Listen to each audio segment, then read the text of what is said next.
discussion. So everything will focus on the proficiency test, the standard operating procedures, capacity building activities, and interpretation of laboratory results for the provision of recommendations to farmers.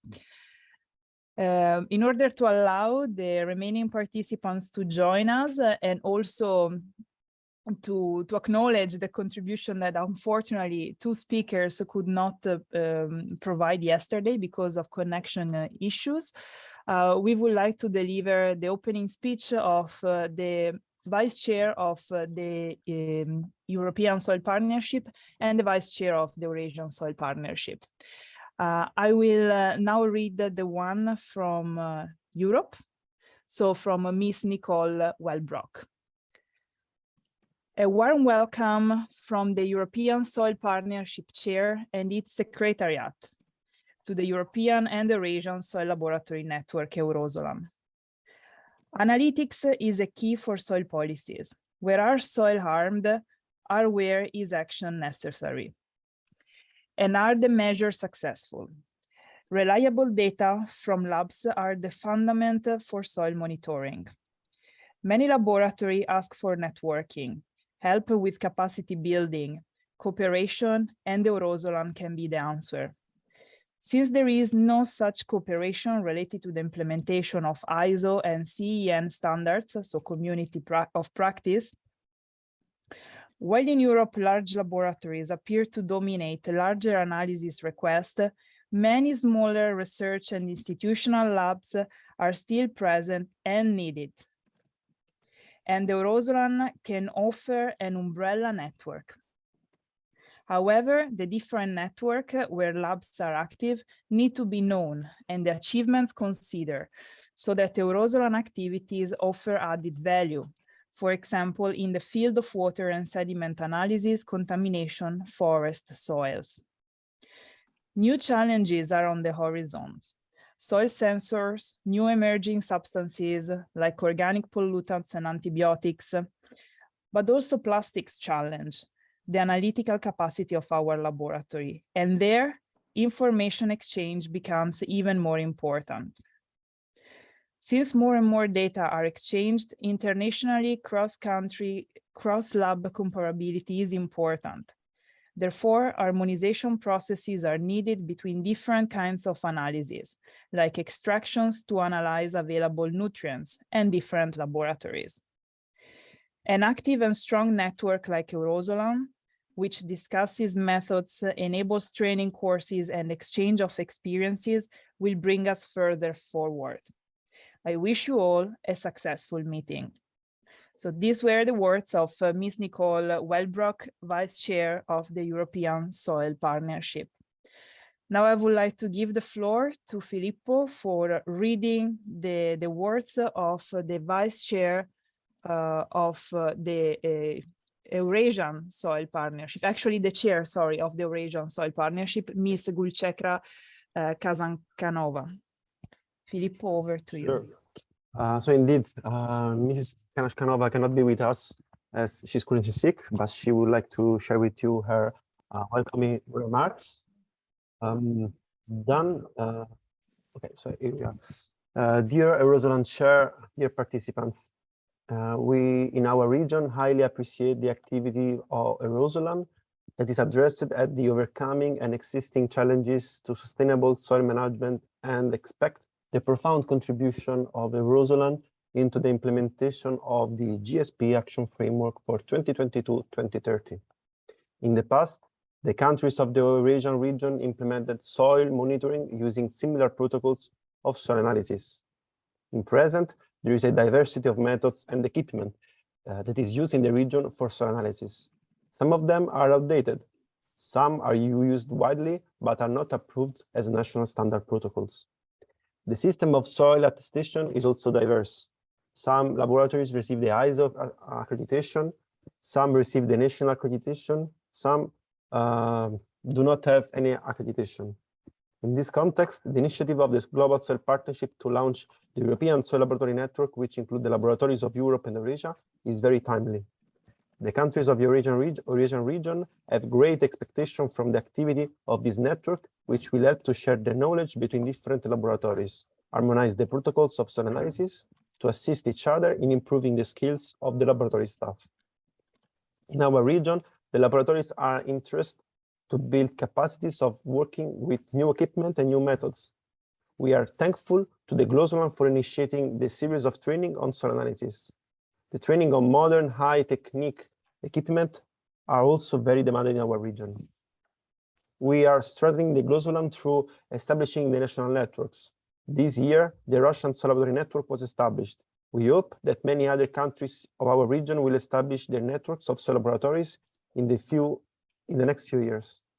Such networks help to overcome the language barrier and help to strengthen the communication between different laboratories. I wish you a successful work and further strengthening of cooperation and partnership within EUROSOLAN at local, national, and regional level. So these were the words of the chair of the Eurasian Soil Partnership for you all.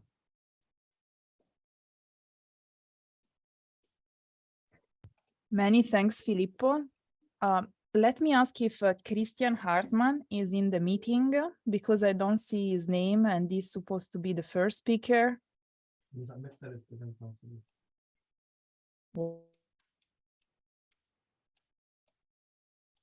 Okay, so I see that Mercedes will present on behalf of Christian, and I guess also moderate the session on the proficiency test. So Mercedes, I would like to give you the floor for opening the item on proficiency testing. Over to you. So we got a problem. I think that there was a misunderstood with Christian Hartmann. He didn't send me the presentation. I have the presentation. If you want, I can present I have it. the last one because I have one, but it is not finished. Well, I don't think it's in the final one. We have some slides from inside. I don't know. We can share what we have because this item is about the proficiency test, and as you know, we launched APT within GLOSOLAN this year, and we would like to share with you an overview of the results of the performance of the laboratories from Europe and the Eurasia region. So I don't know. Да, слышно. Спасибо большое. Maybe we can I share what I have. Let's say.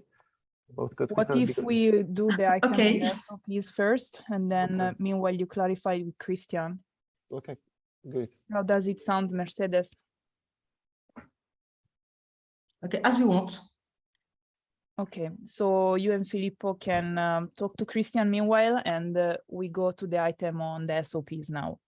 So I'm kindly asking for the support of Aldis, in this case, for the moderation.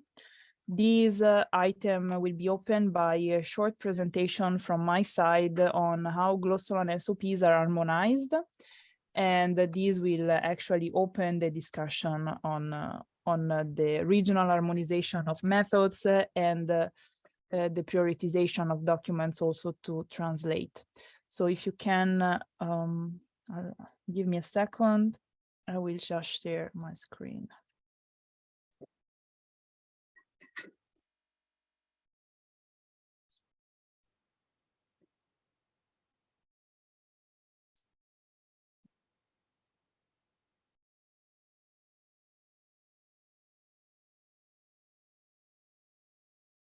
Okay.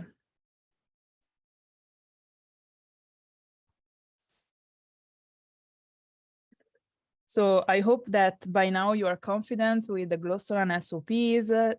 These are globally harmonized standard operating procedure that ensures the replicability of a measurement and the credibility and traceability of data. They are available online for free in multiple languages, depending on the availability of translators, but also the request of countries for having this document in their local languages. They're really step-by-step instructions and include sections on health and safety, quality assurance, and quality control, and in some cases also sampling guidelines. How do we harmonize them? Well, first of all, we have to decide what SOPs to harmonize in terms of parameters and methods. This has been done with the support of the regional soil laboratory networks, because if you remember also in the previous meetings, we always ask for your opinion on the SOPs that we should prioritize in terms of harmonization. So we bring the inputs of the regions to the attention of GLOSOLAN at the GLOSOLAN annual meeting, together with the priorities of the GSP in general terms, linking to other activities that the GSP is implementing, but also to priorities coming from, for example, the implementation of the sustainable goals or other global initiatives. Therefore, at the GLOSOLAN annual meeting, a final decision on the SOPs to harmonize is made. Please note that starting from this year, this process might slightly change in order to speed up the discussion, but also because GLOSOLAN already harmonized most of the SOPs that are widely used worldwide. So that now we are moving into the, let's say, a more regional shaped harmonization, meaning that we will give priority to the harmonization of SOPs that are specific regions. Like last year, there was a method that was used basically only in Africa, and AfriLab, the regional soil laboratory network for Africa, is now harmonizing it. So since we are done with the worldwide harmonization of the most used methods, we will now proceed in this sense. Once there is a decision on the SOPs to harmonize, we establish a working group, but also a review panel. The working group is established by one global leader and experts from all regions. The review panel is composed by experts from all regions, plus the global leader for the SOPs. So the global leader for the harmonization of the SOP is the common element between the working group and the review panel, and also is the one that ensures continuity between the work started by the working group and concluded by the review panel. The working group is tasked to draft the SOP. And to draft the SOP, the first thing that they do is to develop an harmonization matrix. That is what you basically see here on screen. This kind of Excel that the GLOSOLAN coordinator sent to all GLOSOLAN members by email for completion. The Excel reports all the steps of the procedure that can lead to significant differences in the results. So this goes from the sample preparation to quality assurance and quality control to interpretation. Coming next, we have, as I said, the matrix that is sent to all laboratories in the network for completion. So all laboratories that parameter method. Non mi sentite? Can you hear me? Now, yes, but it's sometimes disappearing. Sorry.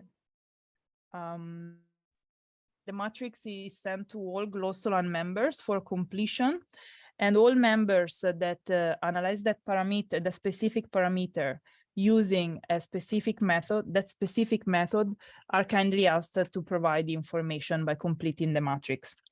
The matrix is made, well, all matrices coming from the laboratories are compiled in a unique document. They are made anonymous so that when the GLOSOLAN coordinator send them back to the working group, the members of the working group do not know what procedure correspond to what laboratory. And we really care of this because we want to keep their work objective. Therefore, we ask the working group to do a regional harmonization. So representative from a specific region will work on data provided by laboratories from that specific region only. And this is, over the years, we saw that this is the most effective way to do the harmonization, because otherwise the working group will end up working with hundreds of lines of information, especially for methods that are really widely used. And this is just not productive and can cause some confusion. So we try to reduce the workload and the information that each expert has to process by doing this regional harmonization first. Once the matrix is regionally harmonized, these are put together so that you will end up basically with another Excel with the 7 lines of information only, 1 per each region. And at this point, we do the global harmonization. Once we have the globally harmonized matrix, the writing of the SOP can finally start. So in this regard, the matrix is transformed into text using the template that was approved at the second GLOSOLAN meeting, and is the one that is basically used to write all SOPs. And once the working group is happy with the draft SOP, this is sent to the review panel. So the working group is out of the game at that stage, and the review panel starts to work with the support of the global leader, that was also in the working group. So the task of the review panel is really that of reviewing the SOPs, making sure that it is scientifically sound. And this is also done with the support of the GLOSOLAN Technical Committee that was established last year. So this is also something new in the harmonization process. And also experts from other GSP technical networks, like the one on pollution, fertilizers, black soil, salt-affected soils, and so on, that are also engaged in the review of the SOP at this stage. We consider this critical to ensure, as I said, the scientific credibility of the work. Once all these reviewers agree on the final text of the SOP, this is finally published online, and also the translation process can start.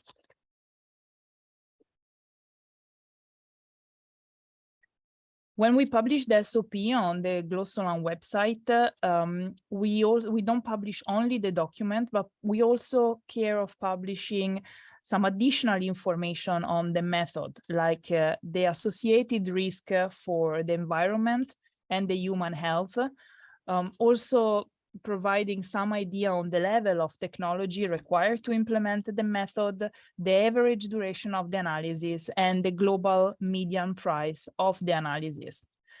So we think that this is important to provide to laboratories in order to guide them also towards the selection of the best method to use in their context, or maybe the transition towards the use of more sustainable methods. These slides summarize what I just said. So the steps involved in the harmonization of the SOPs. This process is valid for the majority of SOPs. However, since we started to work on soil physical, but especially soil biological analysis, we noticed that this process is not the best in some cases, because we might face issues in terms of availability of experts on specific topics. So maybe we don't have enough people in the working group or in the review panel, but also some methods, some parameters might not be analyzed by many laboratories. This means that we cannot really proceed by using an harmonization matrix, because we will not get sufficient information that justify the writing of the document, and therefore its publication. So how we do in this case, we decide somehow to bypass the matrix, meaning that we still develop a matrix, but it's not for broad distribution among laboratories. It's rather to guide the work of the experts in the working group, and so to get them to agree on the content of the SOP. So this is the main change. So in this case, the experts in the working group and also the review panel lead the process from the start to the end. And we might have also some kind of validation tools with the laboratory later on in the stage of the writing of the SOP. These slides report the table of content of our SOPs. And as you can see, we also care of talking about health and safety. We also made major investments in terms of capacity building on health and safety, because it's a very important aspect of laboratory life, let's say, that is often overlooked by laboratories worldwide, or not enough resources, financial resources are allocated to this aspect, so that many laboratories lack of proper health and safety measures. And when we talk about health and safety, we also include, if needed, health and safety in relation to sample collection or sample storage. Now, opening the discussion on the SOPs that EUROSOLAN would like to propose GLOSOLAN to harmonize at the global level, or that you would like to start harmonizing as a region, because maybe these are the methods that GLOSOLAN did not work on yet, but that are important for your region. I would like to give you an overview of the SOPs that we harmonized so far. So as you might recall, we started in 2019 by focusing really on the basics, like the soil sample preparation and the soil organic carbon, because that was a high priority topic in 2019. In 2020, we continued with soil chemical parameters, and in 2021, we really started to work on soil physical and biological parameters. As you can see, we already harmonized quite a good number of SOPs.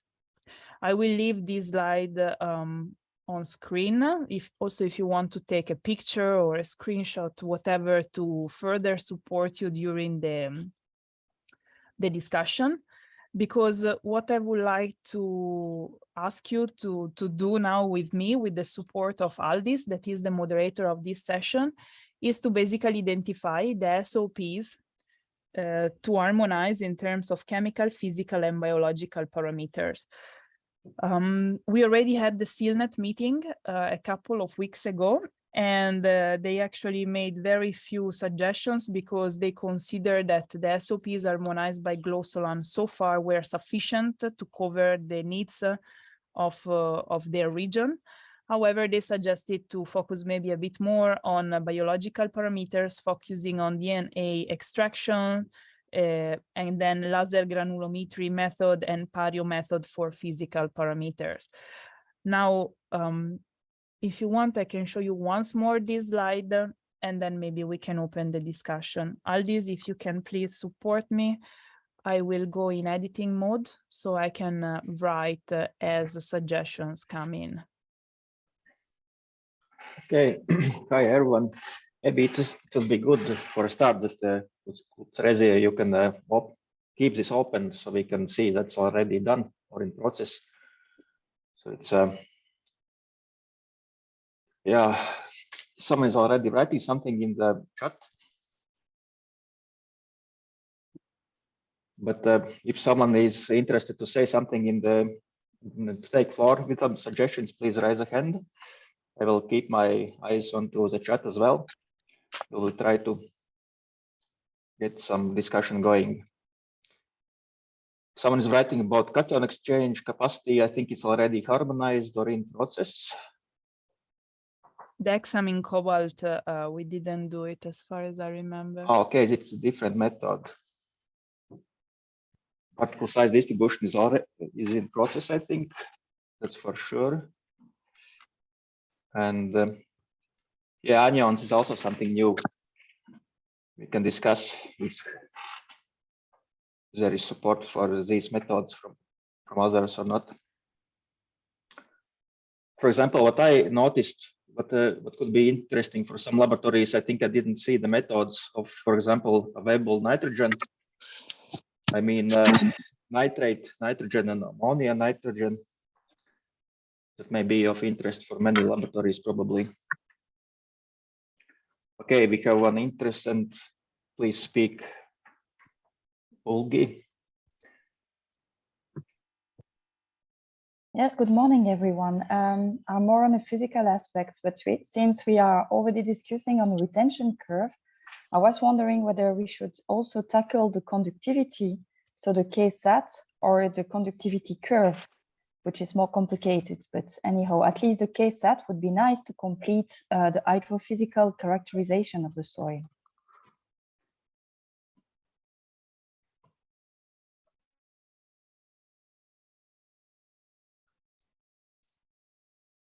Any thoughts, someone on this? I really don't have a personal opinion.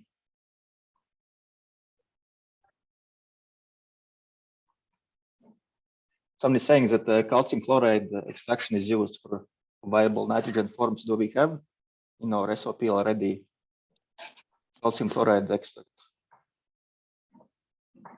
So Don't what see. shall I add? Here.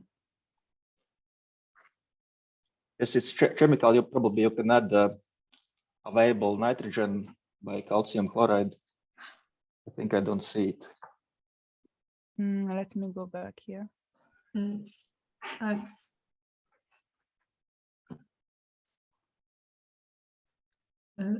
If I can add, Yes, sure. we already started with nitrogen forms, and that's a bit also up to me that this soap is not finished yet.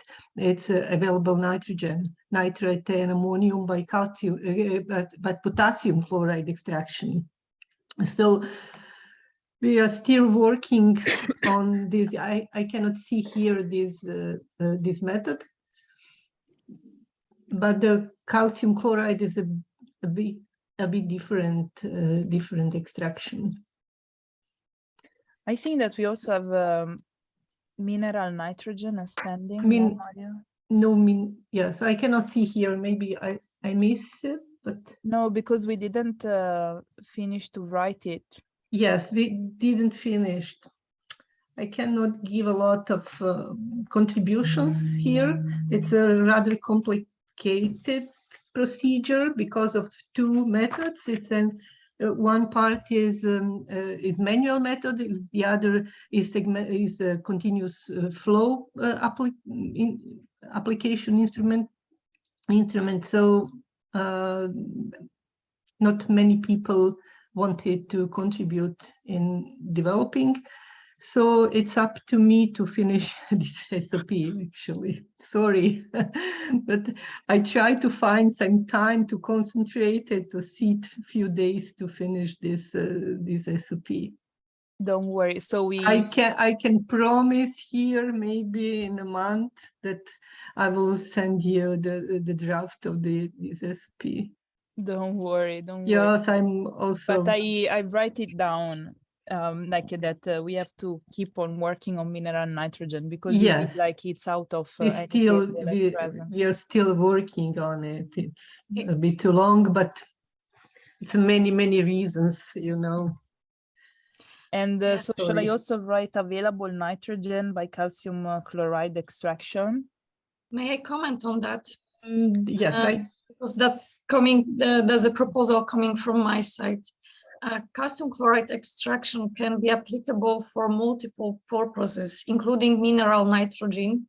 So then we can consider here determination of ammonia and nitrates, those two ions, but simultaneously you can determine different parameters in the same extract that will be sulfates, phosphates, and all of the macro and micronutrients. It's still possible to assess it.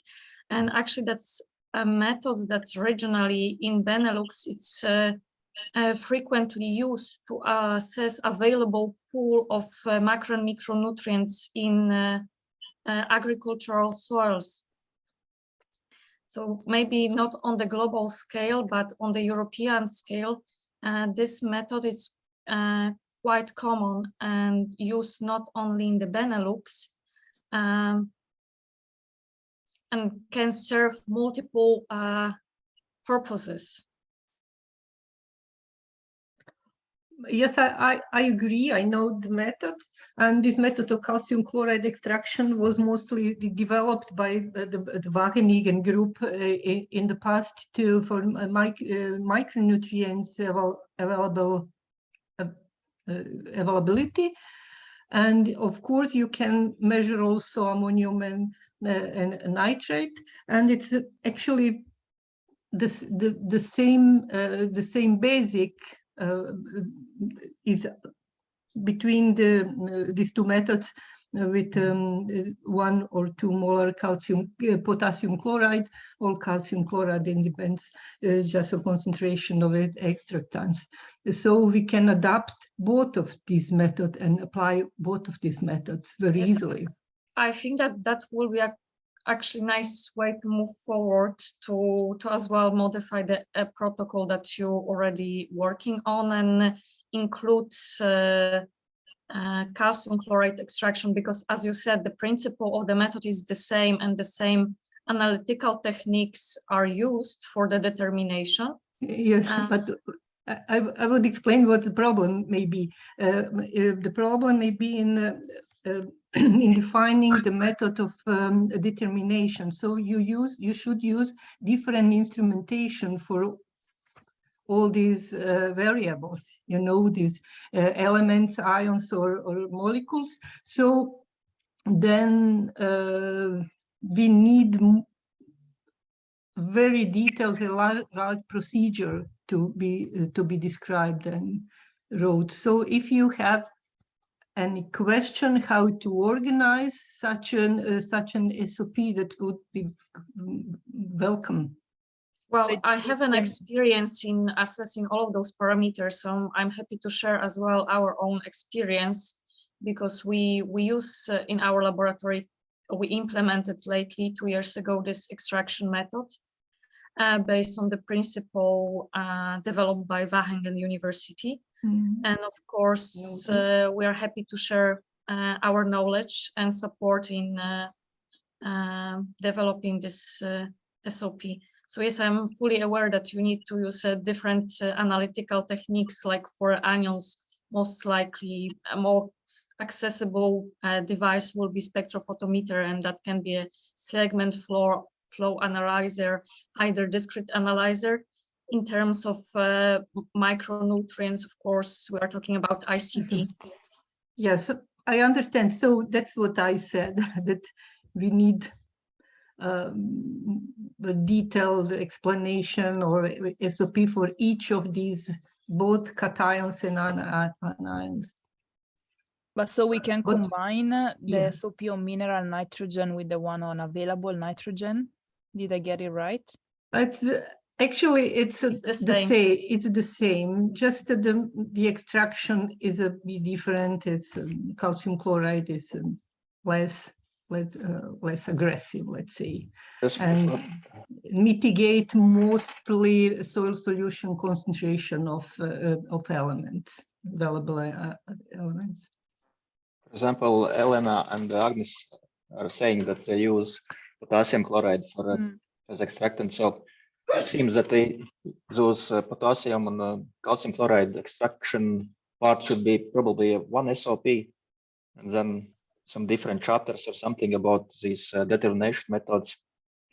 But both extracts, both mineral nitrogen, should be the same SOP, it seems.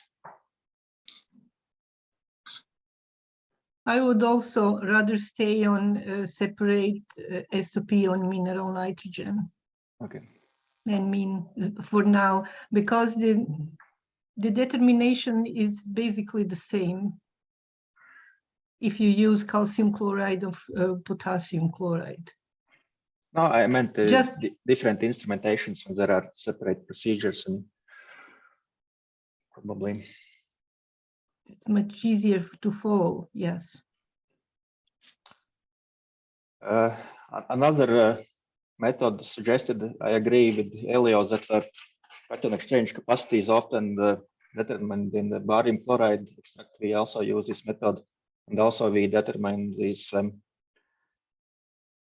cations in barium chloride, probably we can write it down to decide if it's needed or not.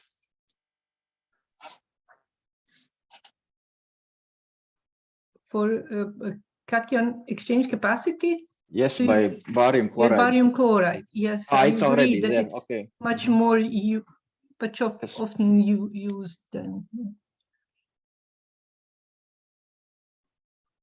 See, we only add it for ammonium acetate so far. But also barium chloride would be. So 2 suggestions for added. CEC. Yes. Hexamine and barium, okay. We can add also exchange cations to barium chloride extract as well. It's the same extract we can use also to. It's usually this, yes, the procedure, common procedure, CEC and exchangeable cations.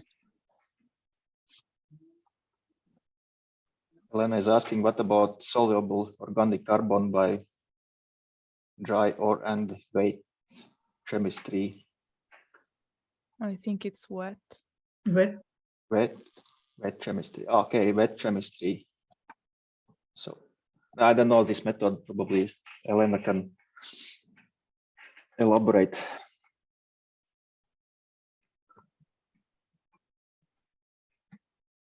Another thing I was thinking about this, if it was mentioned at the beginning about these different digestion methods.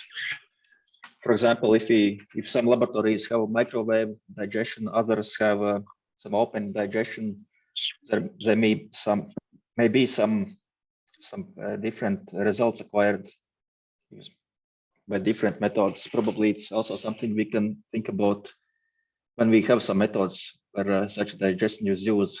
Because as so far I saw, not sure if such digestion methods are in any SOPs. But we can discuss this also probably. For example, I think it's with the microwave digestion, results can be overestimated compared to open digestion, probably in some cases. So maybe if a laboratory use open or microwave digestion, some same parameters of the process should be used, temperature, time, so maybe some power of microwave digestion equipment and so on. I don't know if it's a topic here or not.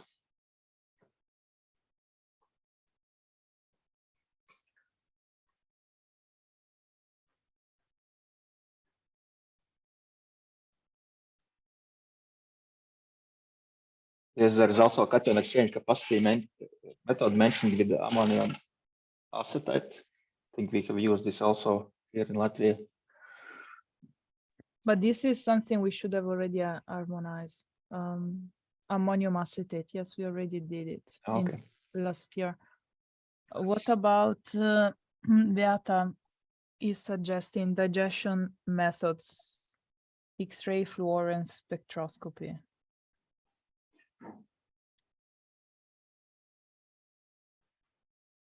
I don't have opinion on this. It seems that there needs to be some specific equipment. Don't have experience with that. For what parameters? Sorry. This method can be used for all the macro and micronutrients. So starting from sodium, magnesium, calcium, up to the heavy metals. So it is an alternative for digestion method. And instead using aggressive chemicals, you just press a sample into finely ground sample to a pellet and analyze with X-ray fluorescence spectrometer.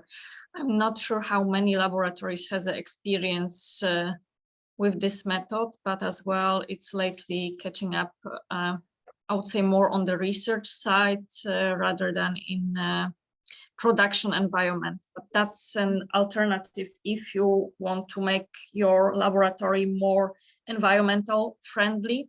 There are alternative methods than only digestion. Well, we can still harmonize it as at the regional level. If, as I mentioned, like in the presentation, we also provide this type of information when we publish the SOPs, and indeed, like we can, although we cannot impose any method to laboratories, we can guide them towards the transition on the use of more green methods. So if there is agreement, and maybe Beata, I don't know if your lab feels like taking the lead on this, we can That's also totally harmonize fine. it. Yes, would you be fine with this? Yes, I will be fine with it. We are working already with this method for over 8 years and work on the methods modifications for different soil types. So I think we have quite some experience in this field. But I know that majority of people is still a bit afraid of transition from classical digestion towards more user and environmental friendly methods. It's people are, I think, afraid of the limitations and in some cases sacrificing of accuracy on some parameters. So of course it's always a matter of pros and cons that are brought with the procedure that you apply to determine different soil properties. Just a suggestion from my side, what you could do if you want to make your lab more environmental friendly. Another thing I was thinking about, if we aim to methods less hazardous, for example, for micro and macronutrients, elements we use digestion with concentrated nitric acid only. Like we don't use, for example, aqua regia anymore for many years, also because for this reason. I don't know if any other how widely it's used, just to simply digest the samples in the nitric acid, we use microwave digestion. Well, still, I'm aware that a couple of laboratories is still using HF as a digestion method. There are still some labs using aqua regia, so you can still find the people that really follow the very classical protocols. Of course, the nitric acid is less aggressive, so if you're looking for very specific parameter, you might still apply an HF as your solution to the sample.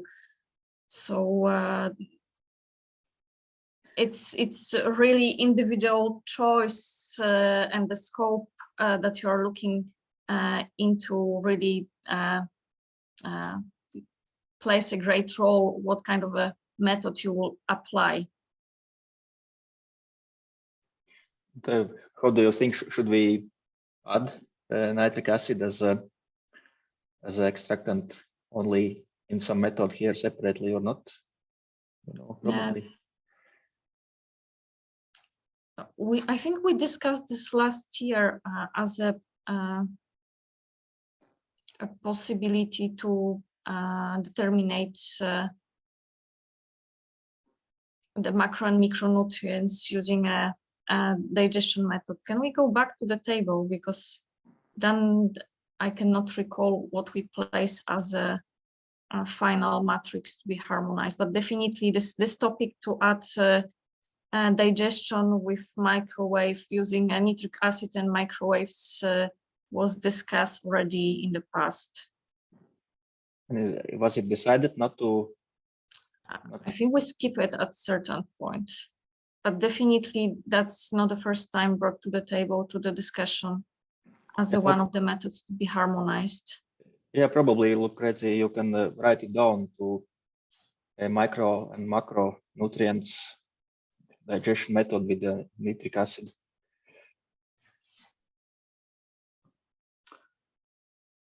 So we can probably discuss it or vote to it or not. Yeah, I just would like to cross-check what you proposed last year that eventually did not go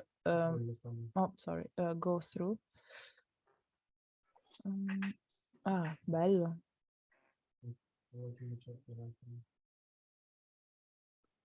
You give me the right link? Yeah.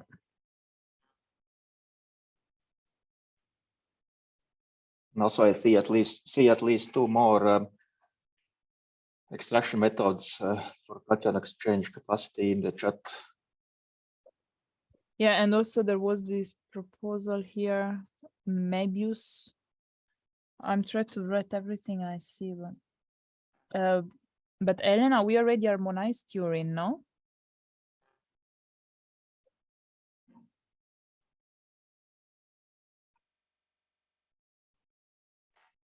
Yes, we can harmonize urine. But we already harmonized it, no? Yes.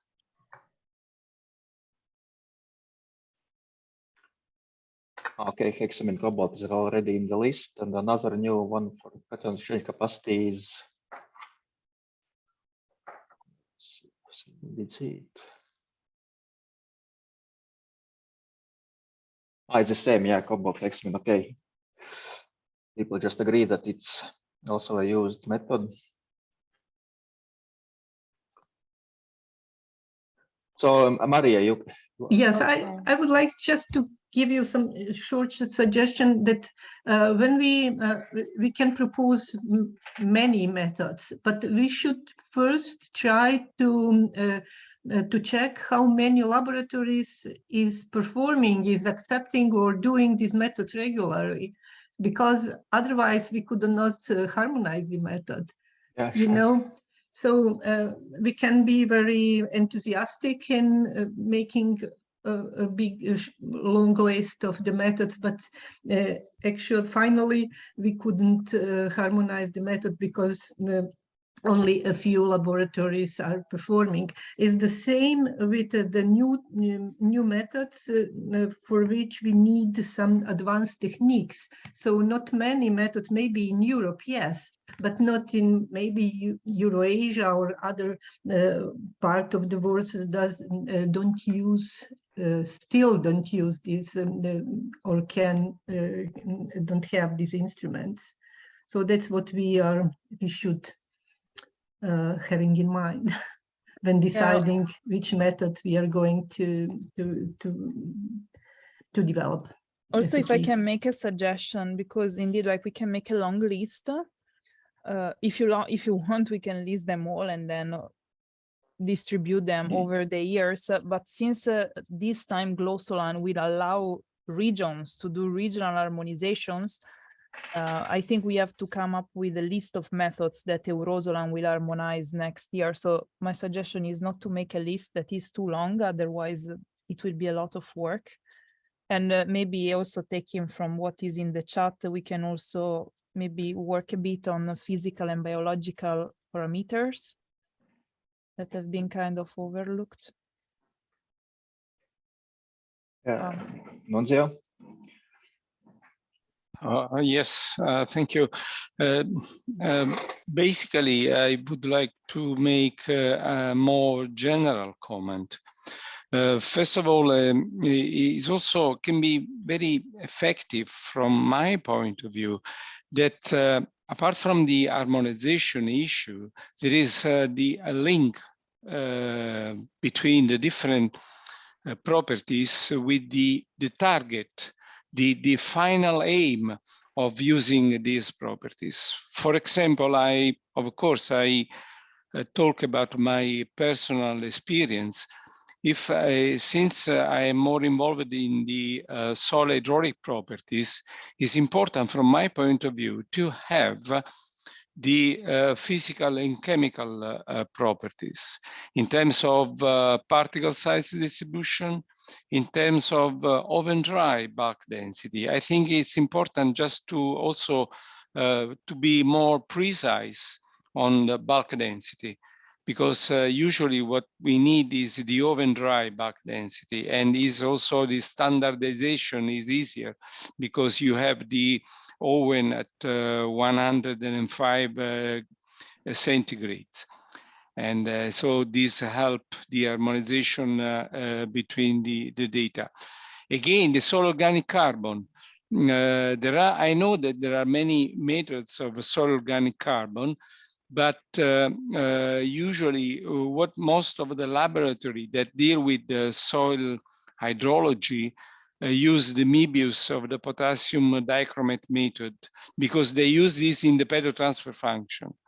So if we consider the use of this information is also, I think, relevant, and is also important, just not to have only a list of data, but now we have the soil database in Europe, the soil database in United States, and so some of these chemical and physical properties are the input to obtain the soil hydraulic properties. And I agree with the lady from Belgium before that I think we have to add the hydraulic properties, because water retention is not strictly speaking physical properties. The saturated and the unsaturated soil hydraulic properties, strictly speaking, are not physical properties. And I think it's also an advantage for the laboratory just to produce input data to obtain other properties that are relevant if we talk about carbon stock or soil health, soil resilience. Now in Europe, most of the call talk about soil resilience, but and soil vulnerability, soil health. So I think it's a kind of harmonization should be not only in terms of the individual method, but also to have data that you can use to estimate other properties that can be more easily obtained for soil resilience or other things. Okay, thank you. I'm finished. Okay, thank you.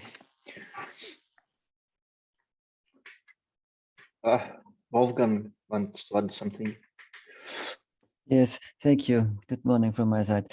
Yes, I would like to bring into the discussion at least the question if it's too early to start with specific methods for contaminants, like organic contaminants, BAHs, so yes, polycyclic aromatic hydrocarbons, or polychlorinated biphenyls, dioxins. So the list is very, very broad and long for organic contaminants. But I guess that there are also only small numbers of labs will do these procedures. But what I learned from today's discussion is that there will be possibly extra procedures for specialized methods, or for methods where only a few labs work on that. And yes, this is more a point for discussion. It is too early to do such specific methods, or should we start with one?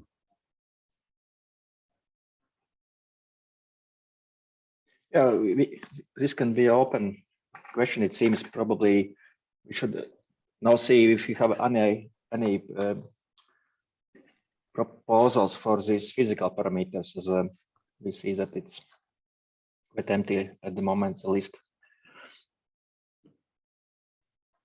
So I'm also putting on screen what actually was discussed last year, in case you want to take from here as well. Yeah, here I can see this hexam and cobalt is postponed, and I see in the chat it's mentioned at least 3 times. Probably it seems like something that many are using. So maybe we try to get to some conclusion. Yeah. That's why I'm mentioning it. And biological parameters. Okay, water retention, Filippo, help me on this. Water retention, we are doing it this year, right? By heart, if you know it. And aggregate stability as well, or not yet? No, was expected by Guarda che non ti possiamo sentire. No, the event, these were the proposals from EUROSOLAN last year, and the EUROSOLAN meeting, it was reached a consensus only on water retention curve, the first one, and the particle density by picnometer. So the other 2 are still proposal that we may re-propose during this year GLOSOLAN meeting. I can remember that aggregate stability was one of the proposals also from other regions, because it's also, I think, easy to measure, as far as I remember. So it can be an option to something we can propose again this year.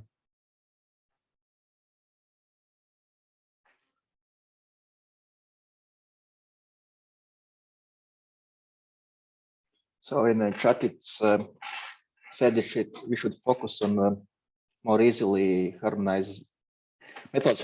We could more easily harmonize, for example, the solution of calcium chloride for exchange cations and capacity and available ions as well. So that's something we.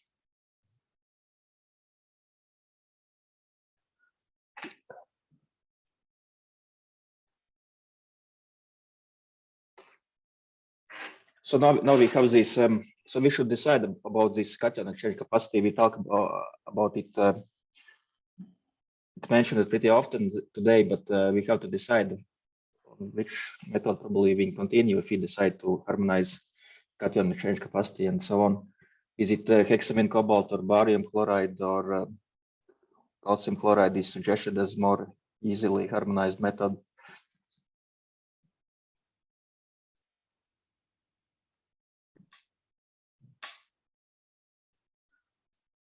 So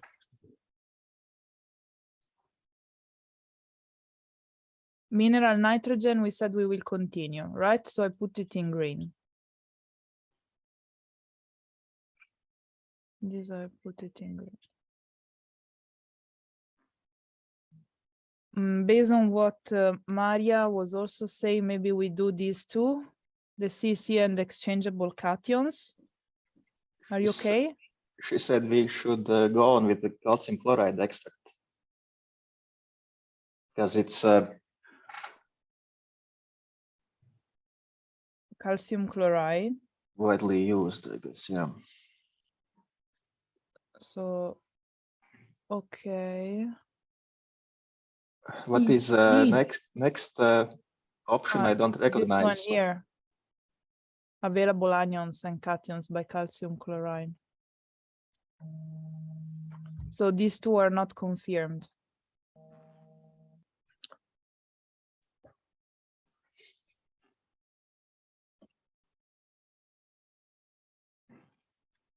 Wolfgang, do you want to talk? No. Okay, I saw that you unmuted yourself. So yeah, So I have to mute. Yeah, there is opinion that barium chloride and cobalt hexamine leads to very similar results. So those methods can be considered equivalent. But how it compares to calcium chloride extract? Is there some knowledge on that? Is it enough to harmonize calcium chloride extract? But excuse me, but CEC by calcium chloride? Are you I don't know. sure? I'm not sure. It's just mentioned in the chat. But it's not possible calcium chloride because CEC we should determine calcium. Yeah. No, cannot be. This is possible to be measured by calcium chloride extraction, but if you look to the literature, usually cobalt hexamine extraction and barium chloride extractions are very comparable in terms what type of results you will obtain applying those two protocols.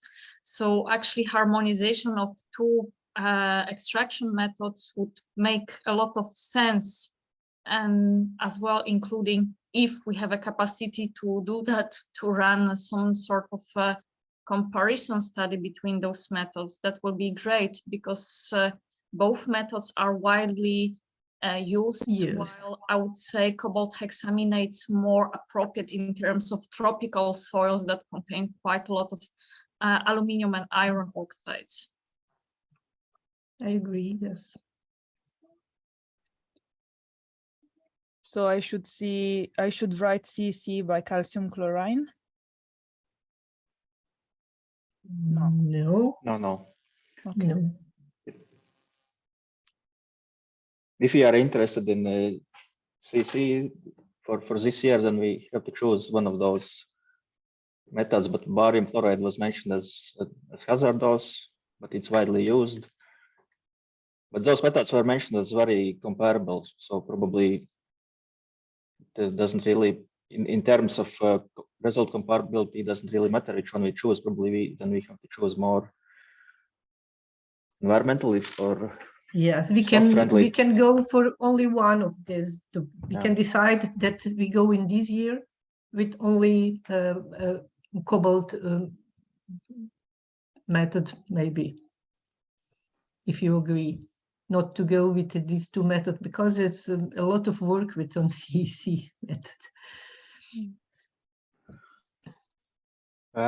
Joa wants to say something.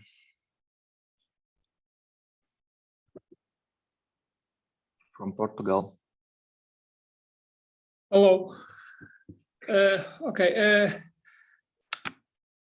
Sorry, but I'm returning to the first meeting of EUROSOLAN and our concerns about carbon determination. And yesterday,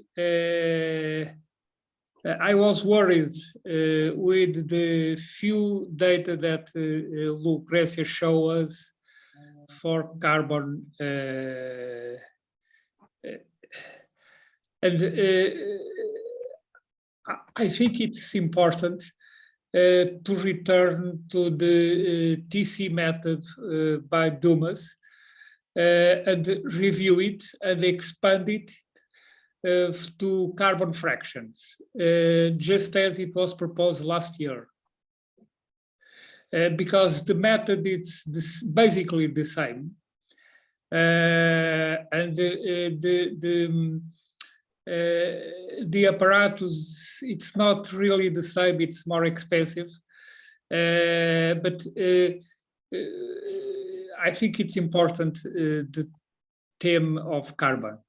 It's still important, the theme of the carbon determination. And it's not really a new SOP, it's a reviewing and an extension of an existing SOP.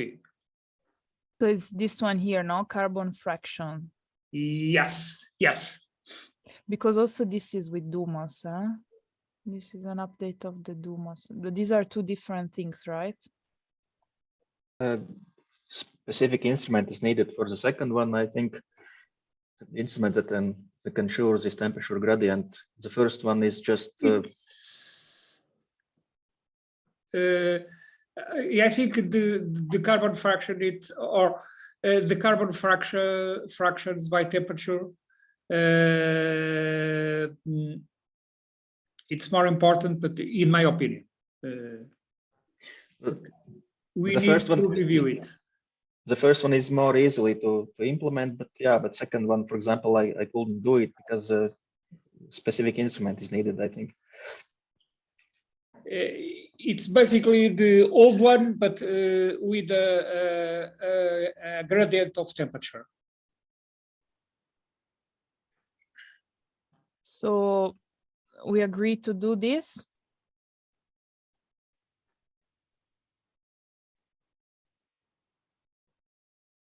I think more easily to implement is the first one. You just need to add acid and for one replicate and without acid to another replicate, and then you can calculate the fractions of organic and inorganic carbon. For second one, it's yeah, depends from the instrument. So for as far as I know, it's not widely used, this temperature gradient, because it's due to this instrumentation problem that it's not available to everyone. So I don't know, someone, maybe another one should comment on this. Well, I can comment on this. I agree with you.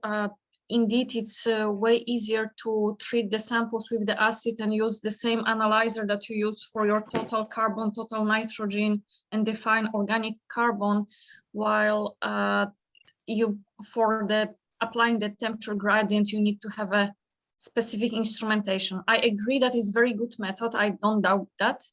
But indeed, the limitation might be the instrumentation and access to instrumentation. It's just a couple of suppliers that deliver those systems. It's not a very new technique. It's been used already for 20 years, I believe, but it's not that common in the laboratories as DUMAS.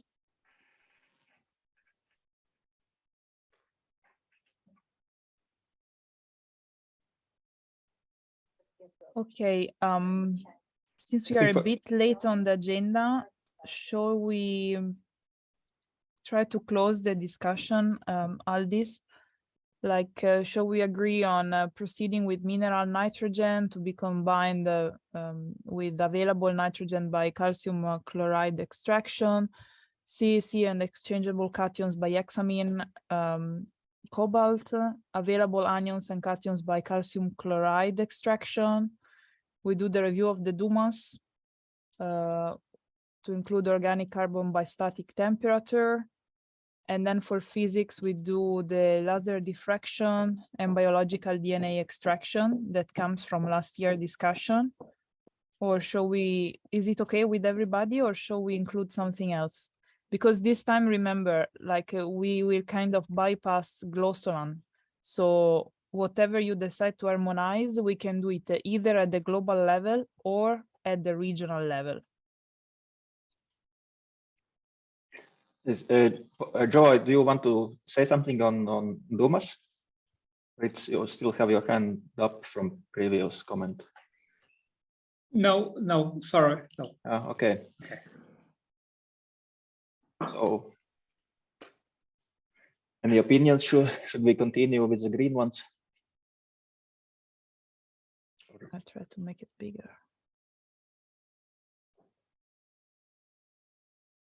I think we get agreement on the cation exchange capacity already on DUMAS 2, probably more or less. We have a comment on base saturation that can be calculated from CEC results.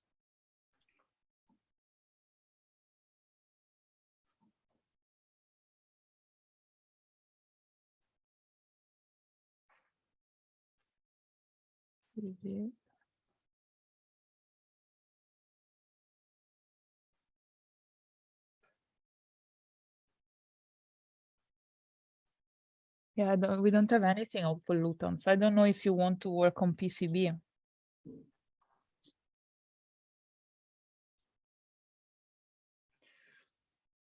I think what Lionel is saying, that there are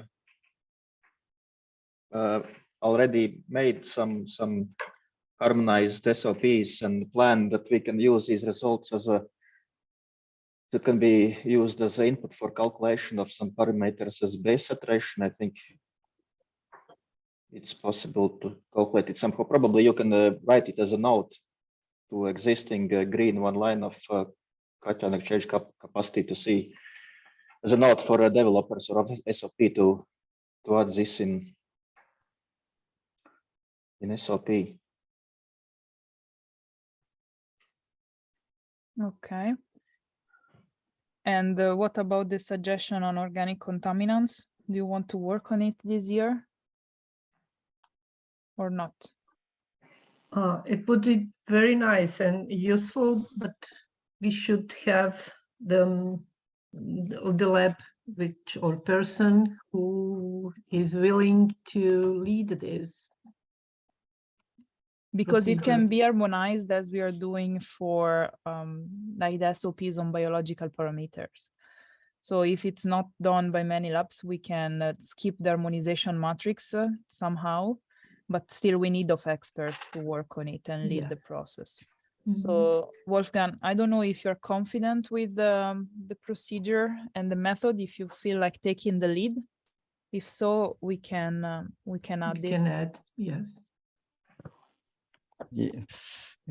Yes, I'm not sure. Yes, to lead these things. The question is only, yes, if we postpone it, then we postpone it. I can have a discussion in my lab if we will do this. Yes, for us it would be important, but we have to check this out to get a kind of project out of this, to get money from the ministry, for example, if we do work in this direction. For example, doing a proficiency test or something else.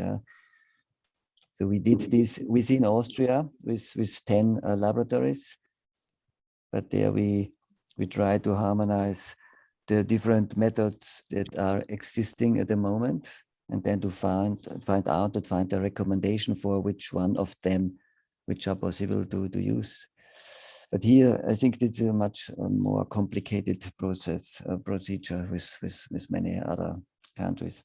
I can add it in Orange, and we can talk to INSOP, the technical network on pollution from the GSP, to see if there are experts willing to support, and maybe we take it from there. So we can, let's put it in Orange and see where the discussion leads to. If possible, we harmonize it. Okay, it's only a question. If we say we postpone it, yes, but I guess, yes, if these small groups can work parallel, I think this would be one possibility. Yeah. Okay.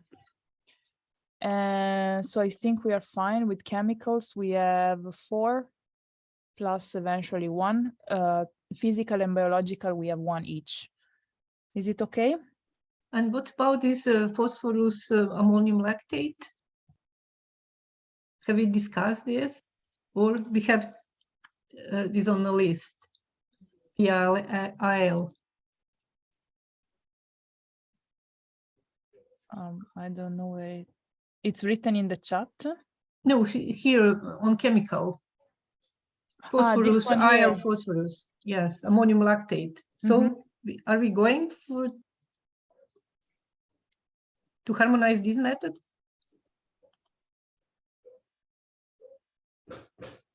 Or not? Silence.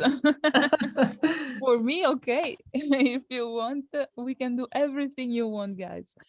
No, because it's on the list, so I just ask. So because it's widely used still in Europe, but not for all. It's not good for all soil types, but actually for many. So green is confirmed. If you want, we can also do this. And actually, now that we talk about this, Beata, if you feel like leading, we can also turn the X-ray fluorescence spectrometry in green. The question is if there is any other laboratory that could contribute to the matrix of the SOP, if anyone is using same method. From the audience, I don't know, they can take the floor and comment. Otherwise, we can run a survey to see if this is used.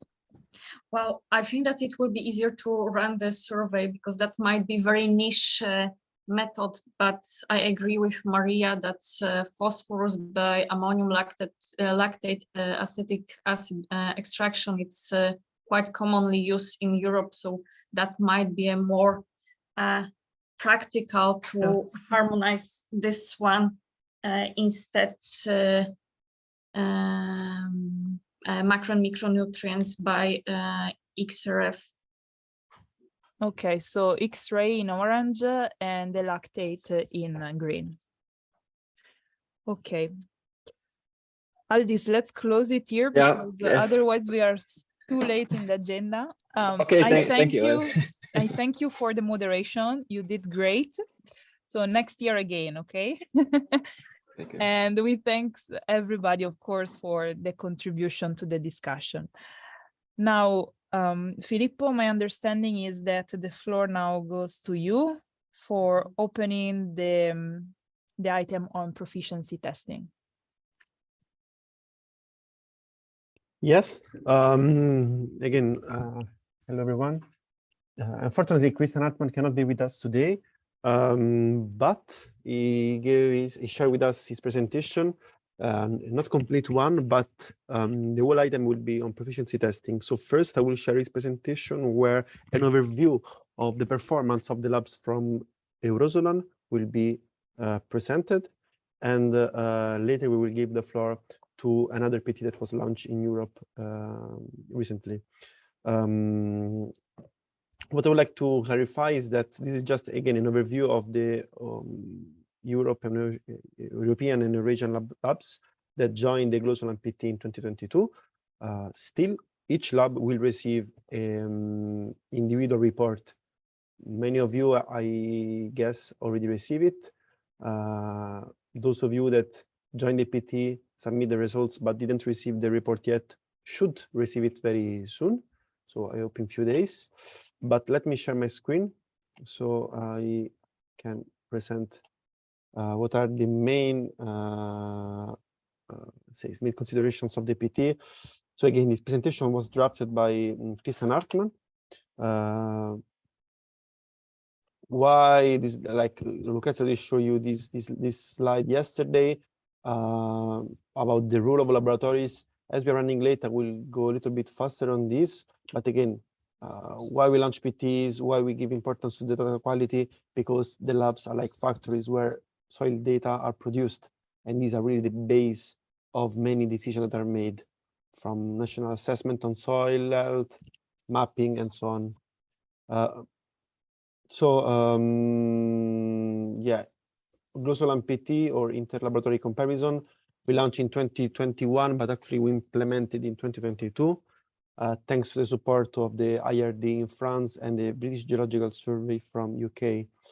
How did it work?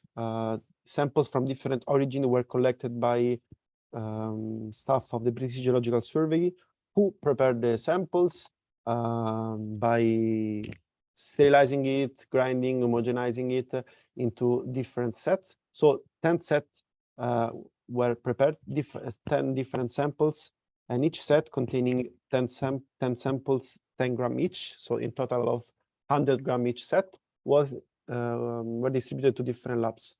So each lab received this kind of bags with samples labeled from GLOSOLAN 1 to GLOSOLAN 10. But eventually, these were not 10 different soil samples, but actually only 6, because 5 of them were replicas. So what we call like, so we have sample, let's say, 6 different soils, so soil A, B, C, D, E, and F. And for E, we got 5 different replicas. This is why we end up with 10 different samples. So this is something that labs were not aware about. So, this is a first news for you. Samples were randomly distributed. So from GLOSOLAN 1 to GLOSOLAN 10, there was not any order in terms of soil parameters or characteristics, but these were then eventually ordered on the preparation phase from the lowest to the highest carbon content. Again, because the PT mainly focus was the assessment of the proficiency of laboratories to properly measure soil organic carbon. Then, as the samples allowed the measurement of other parameters, we asked labs to include, if possible, values for nitrogen and phosphorus, but carbon was really the core of this exercise. So again, this was it. So from GLOSOLAN 1 to GLOSOLAN 10 means from A to F, basically. And we have different methods. For carbon, labs got the chance to analyze to use Wechsler black, Dumas, or loss of ignition. Nitrogen, the possible methodologies were Dumas again, or Sheldal, and then for phosphorus, Olsen Bray1 or Bray 2. Today, the overview that we shared now, that Christian prepared, only focus on carbon. So very briefly, I will give you an overview on that. This is an overview of the participants from all regions, because this was a global PT where around almost 200 laboratories from more than 100 countries participated. So quite a nice outreach. So you can see here the amount of labs that perform the different methodologies. So Wechsler black was widely the best, so the most adopted methodology for measuring organic carbon. but followed by Dumas and lots of ignition. Few labs joined from Eurasia, so we process this data together, and from Europe, these are the results. So basically, in Europe, we found out that European labs mostly use Dumas to measure organic carbon. Still, Workland Black is used, and few of them use loss of ignition to measure organic carbon. You see, here are the labs for each region, so Africa, America, Latin America, and Caribbean, North America, Asia, Eurasia, Europe, Near East and North Africa, and the Pacific. So the results that I will present to you now are again an overview of the European performance, Eurasian performance together. There's a box plot. On the y-axis, you may find the carbon content. On the right, the different samples. So yeah, these again are the same. Please note that from A1 to A5, these are replicas. So it means that this should represent the same results. And as you can see, from A was the sample with the lowest carbon content, and F with the sample with highest carbon content. And as you can see, results are rather nice, I would say, compared to the other regions. So the accuracy of this of the measurement were pretty good. Again, there was some uncertainty here around the replicas, but on average, for Workland Black, labs of the region measure the same values, so which is fine. And here, Christian already cleaned the graphs, so there are not extreme values here. So the outliers were cleaned. For Dumas, few labs performed that. So there is not a normal distribution, unfortunately. And loss of ignition, the same. Like there is more uncertainty here for the first sample. This was noticed in all regions. That was the sample with lowest carbon content. But again, the 5 replicas were more or less got similar values. Please note that a global report will be prepared with details on all these graphs, all the procedure, all the statistical analysis that was behind all these results. So now I'm going very fast, very briefly on all this, but don't worry, you will receive a clear results on all this. This is how the individual reports look like. So these are the kind of graphs we included in the individual reports that we are distributing to all participants. So these are 2 standard deviations here, and value 0 is the median that was calculated, taking into account all lab submissions. And so we color in green the results obtained below within the 2 standard deviation range, and then orange and red. Orange between the 2 and 3, and above 3 is red. So it's something that labs should care about. So I mean, if the results of your labs fall into the green, let's say the satisfactory line is fine, then this is questionable, and unsatisfactory mean that something should be revised at the lab level. So maybe run more internal quality exercise, so reference samples. Sometimes we observe that replicas got the same results, but far from the median, meaning that was an issue maybe with the calibration of the instrument. And this was really a very brief presentation. Again, I'm sorry, because Christian Hartmann was supposed to present this. So this was really a general overview of the European results on carbon. We can collect some questions, but again, you will receive, if not yet done, the individual report for your laboratory, and the global report will be available soon, where all the details of this activity will be reported. Well, I will have a look at the chat in case there are any other questions, so I can address them in the chat.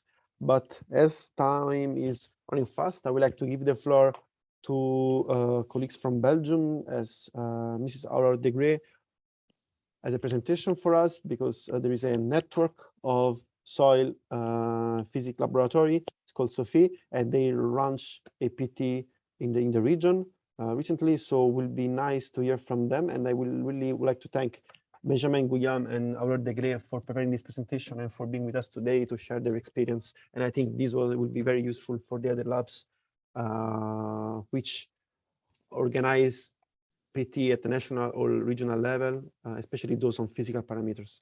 So Aurore, thanks a lot, and I will give you the floor. Thanks. Thank you, Filippo. Good morning, everyone. I hope you can see my screen. Can you just confirm that everything is fine? Yeah, perfect. Thanks. Thank you very much.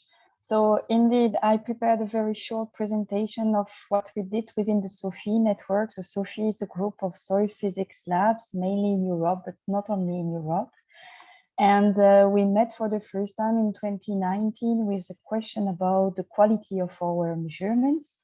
And before knowing everything about the proficiency test organized by EUROSOLAN, we decided to run a test among our labs about the wet end of the soil water retention curve. You are more from soil chemistry, I think, but I think we can share some challenges. But basically, so for the soil physics lab, what we had in mind by launching this PT was that we have to quantify the hydrophysical properties that are of very relevant importance for a lot of societal issues. But these properties are mainly structure dependent, and we have to work on undisturbed samples. So basically, there are no proficiency tests organized between the soil physics labs because it's very difficult to share the samples, to send them across borders. It's quite a challenge. And we have no idea whether we have constant quality measurements in our labs or if we measure the same way as the other labs elsewhere in the world or in Europe. So we wanted to have this test among 14 labs with three main questions in mind. Are the hydrophysical measurements on the same sample stable in time in a given lab? Do we measure the same properties if we do measure on the same sample in different labs? And are our samples affected by the transfers between the labs? Because we deal with, like I said, undisturbed fresh samples. So these were the three questions. And we used to facilitate the job, let's say we used the reference samples that was proposed by our colleagues from the University of Ghent in Belgium. They actually used it in their labs as quality control. It's a mix of glass beads and cements, and the idea was to use this reference sample to avoid all these border problems, transborder problems. This is definitely not a soil, but it is a porous media that was supposed to behave somehow like a soil during a retention curve measurement. So there were 14 labs involved. I can share the details of the ring test with you later if you want. Each lab received 6 samples. So 1 that was built by UGent and 5 that we had to manufacture in each lab using a SOP dedicated to the fabrication of the samples. So a total of 84 samples. And we organized 3 rounds of measurements because we didn't have the real value of the retention curve. We had to somehow base our analysis on statistics, and that's what I will show later. So one measurement consisted in saturating the sample and then making 4 equilibration at different tension, 10, 50, 100, and 300 hectopascals. And we agreed on the duration of this equilibration, and then mass measurement, drying in the oven, and again, mass measurement of the dry samples. So to answer these different questions, the 3 questions I introduced, some of the samples, S1 and S2 in first lab, for instance, stayed in the same lab and were measured 3 times by the same lab. To answer the second question, are the samples giving the same data in different labs?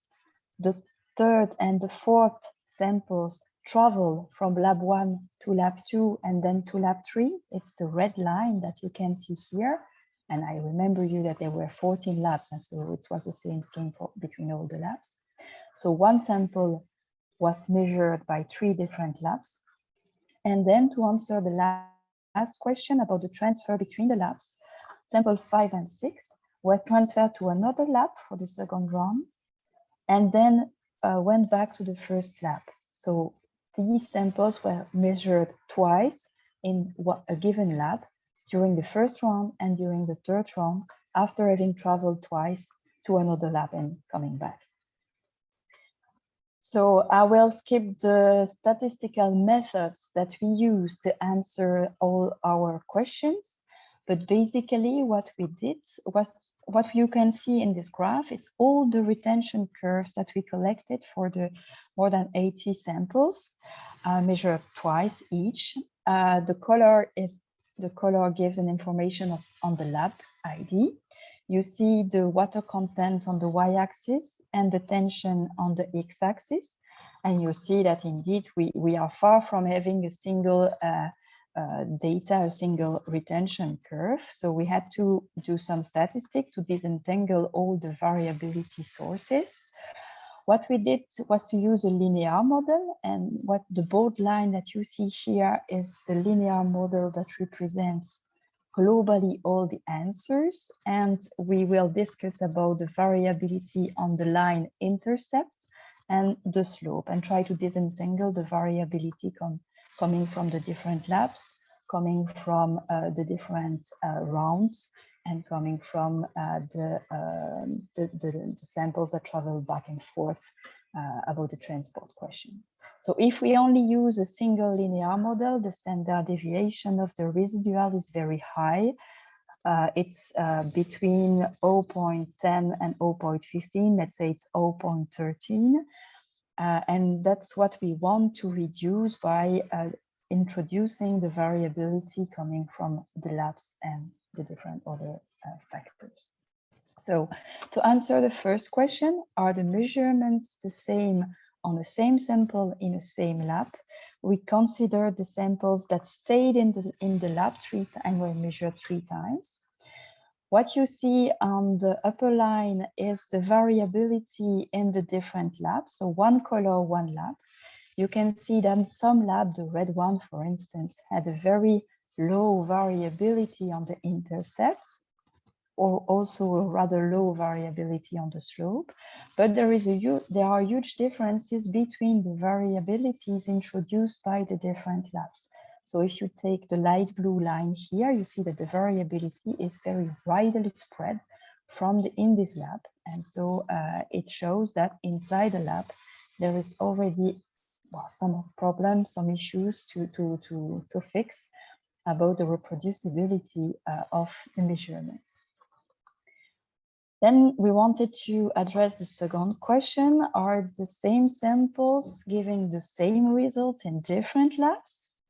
And here you see, again, for the intercept and for the slope of the retention curve, linearized, the variability introduced by the laboratory in the second lines with the different colors, which is rather widely spread again, both for the intercept and for the slope, while we do have a small variability coming from the samples themselves, which were not exactly the same, but this variability is less widely spread, more centered on 0.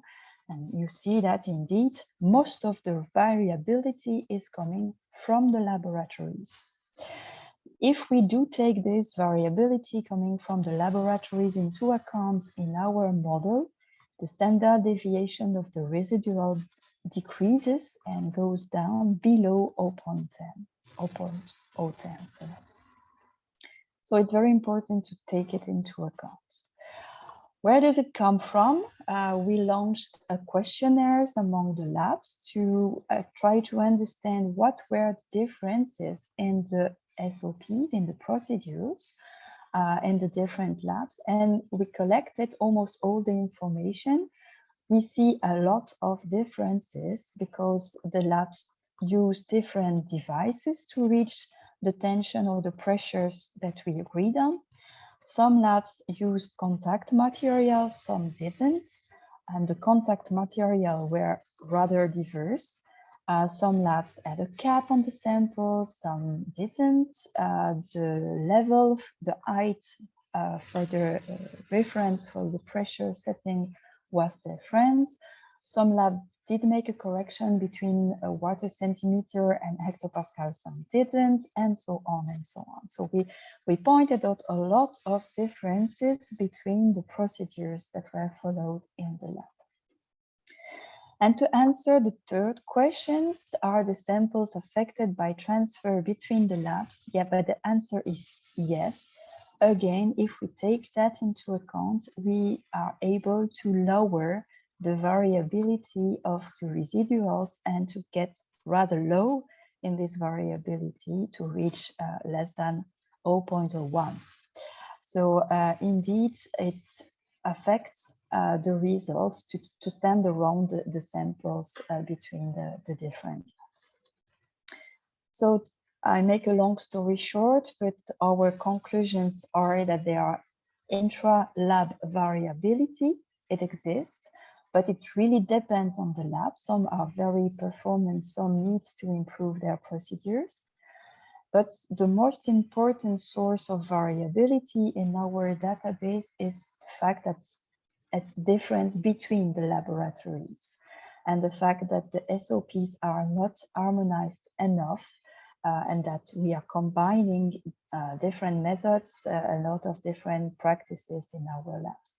Even if, and I agree with Nanju on this point, we do share our data and we do put our data in the P2 transfer function for big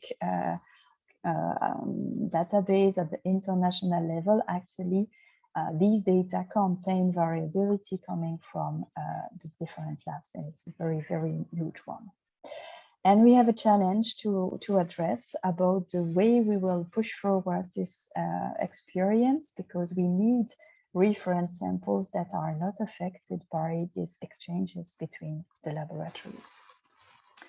So that was a very short presentation, but I'm here to answer all your questions.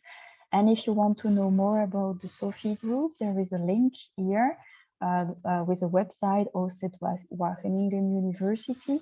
And you can also contact me by email of my colleague Benjamin Guillaume, who prepared all these statistical analysis. Thank you very much. Thanks a lot, Aurora, for the nice presentation. I think it was very interesting and a valid alternative, especially in regards of preparation of alternative material other than soil. In this, as it can travel very easily among borders, and we saw during the EUROSOLAN PT how challenging it is to ship soil samples, soil material among countries, especially for a global PT. I see an end up from Hasan Sabri Usturk, so I will give you the floor. Yeah, thank you. You have worked in the wet region of the PF curve. This pores in the wet region is mostly the structural pores, macro pores. You call it undisturbed soil samples, but I don't know how you sampled. You destroy the large pores. And during the transfer of this undisturbed soils, most of these large pores disappears. And the high standard deviation is likely be expected in this wet part, not the dry part or moist part.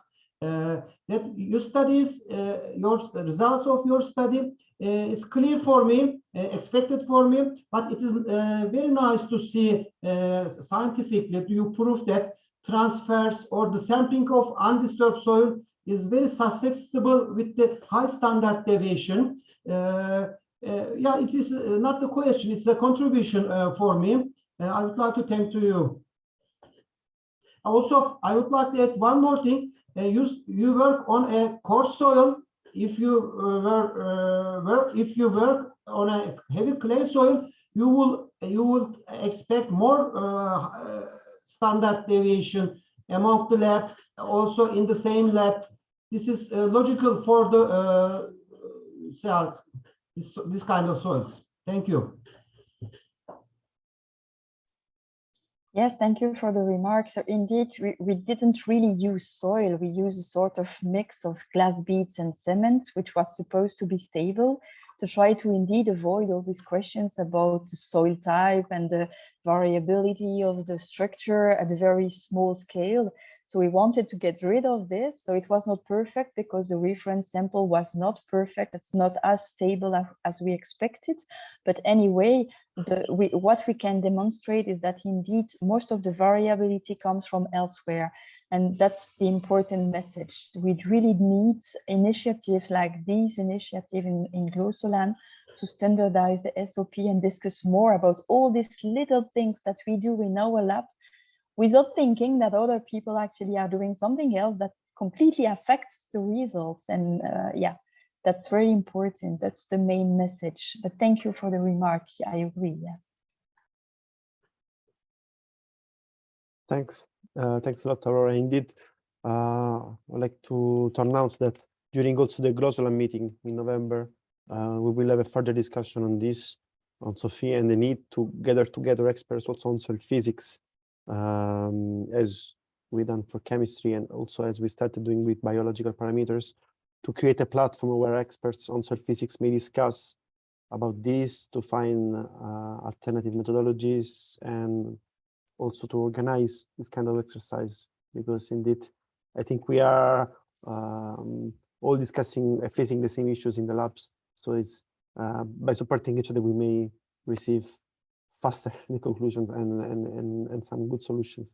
So thanks for bringing the example of Sophie and the PT that you organize, Aurora. I don't know if there is any other question for Aurora. Otherwise, I would like to move towards the next item. Maybe Aurora, I will ask you to please share your email address in the chat. So in case people would have questions for you, it would be nice to, if you would be able to accept them. Next item, we try to make an inversion now because as we're running late, I would like to give the more space to the item on the gap of on the relation between soil laboratories and farming and all the farmers and the government again. So we would like to investigate and to know more on how the data, the soil data that are produced by the laboratories are used then in the field on the ground. So also on how these are interpreted by farmers, by extension agents, and so on. So I would like to give the floor to the Vice Chair of EUROSOLAN for the European countries, Dr. Jean, that is here with us, Jean Ohus. So Jean, I will give you the floor and you may introduce the extension agent that we invite to give the speech. Thanks. Okay, thank you, Filippo. Yes, most of you distinguished participants, I guess, have an expertise in soil science and working in research institutes or universities that may give a service for soil data interpretations for the farmers. And as we all know, correct interpretations of soil analysis is an essential part of any soil testing program, and the data obtained from soil analysis will be meaningless unless they are correlated with crop field. On the other hand, interpretation of soil data is one of the challenging matter in that the data quality should be reliable. The reference material, I mean interpretation guidelines, you compare the results should be up to date, and the verbal or written communications that we use during interpretations dialogues should meet the needs of customers. So these issues are actually can be overcome to some extent by certain levels of individual efforts of ourselves.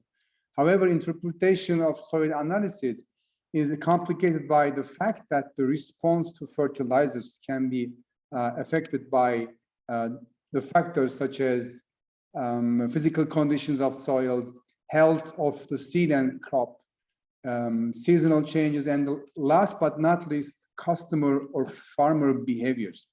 So considering EUROSOLAN future targets such as establishment of inter-laboratory language, I think soil data interpretation is one of the important topics that we should really discuss. So in this sense, one of the questions can be a development of regional based interpretation guidelines. So please let us know your opinions on these methods during this session. But before going deeper in this matter, it will be nice to hear about the personal experience of one of our colleagues from Ankara University, my university, Turkey, Dr. Hasan Sabri Öztürk, who is a farmer. So he can make an interesting evolution from both scientific and farmer perspective, I guess. So he's also customer responsible of our laboratory, who had many interesting dialogues with the farmers. So Hasan, the floor is yours.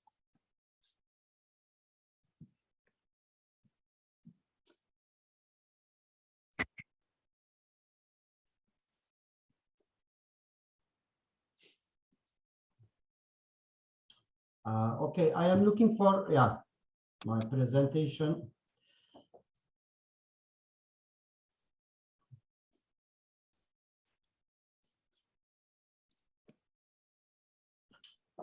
Okay.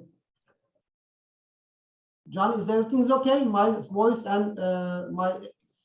yes, I think, yes, we hear you. Okay. Hi, everybody. I would like to thank to you for wait, sorry to interrupt, Hasan, but we can see only the folder, not the slide. Maybe you're sharing the wrong screen. I don't know. Yeah. We see only the files within the folder, but not the presentation itself. Please open the file. The file is not open right now. I share my files, but maybe stop sharing and share again. Okay. John, could you come and help me for sharing? I loaded the file, but I think I failed to sharing. Okay, let me come over to you and... yeah, please. Or if you want, we can present it from our side. Huh? Yeah. Wait, we can present from here, maybe. Wait. Actually, Hasan emailed his file to Lucrezia, Filippo, okay. Yeah. half an hour ago. So maybe if Lucrezia is there, just she can yeah, check. we can present from our side. Okay. Just a second. Please.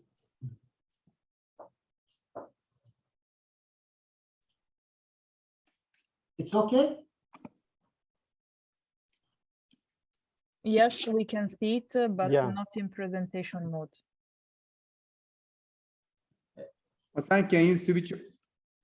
Can you switch to a presentation? Shift this presentation mode. Okay. Could you come over for a minute, John, to my office? Okay.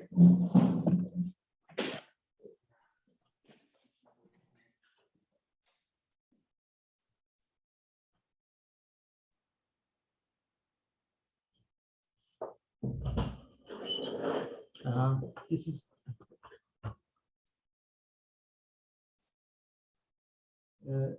yeah.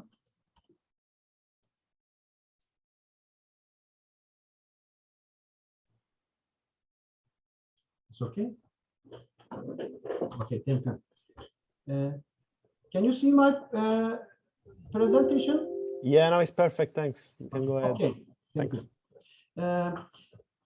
When I asked to give this speech, I decided to use my not only scientific identity, but also my farmer identity, because I have many experience in the field, on my own field or my customer's field, to convert this data to the farmer's need. There are many problems and challenges I face in the field based on these reports. Too many mistakes are made in these regards. The soil analysis report consists of two parts. Analysis or results part, which is, there is no problem for that, it's okay. But the interpretation and recommendation part has many problems. I use I divided my presentation in 3 sections. First section is on questions. What the soil analysis report give us? The analysis results provide information about the soil samples that sent to the laboratory. The reality in the field, in most cases, is different than these soil samples. This is one of the biggest problem for us. The other question is soil analysis is definite solution for recommendation of farmers. My answer is definitely not. It is the main source. Analysis is the main source, but it is not certain, not solely based on the analysis results. This is my practical experience. What is the reliability of the analysis results? It depends on the lab and the expert. Personally, I am a little suspicious about the results, test results, but I need it. Definitely, I need to see the reports, but I don't believe solely mainly on these results. Sometimes the general opinion of this report is more important than any scientific, any specific parameters. These specific parameters can be wrongly measured, but the general tendency or general idea of the report gives us the best or more correct results. Results or interpretation. If I choose one of them, I choose the interpretation part because this is what the farmers need. And farmers doesn't care the results. They need the solution and the correct interpretation. And the other question, are fertilization and nutrient uptake the same thing? No, this is completely different issues. The important thing is not the amount of fertilizers to be applied or recommended soil. The important thing is how much of this will be taken by the plant. The other question is why it is so complicated. The interpretation is so complicated. There are many answers for that. One of them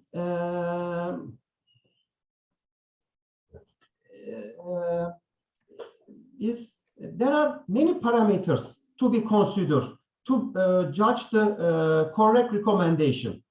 However, the soil analysis results do not cover all the information. This is routine analysis, and we decided based on these routine parameters. This is one of the biggest question or biggest disadvantage for us to give the correct recommendation based on the routine soil analysis. The other answer can be the interpretation needs experience and requires extensive knowledge of this specific plant.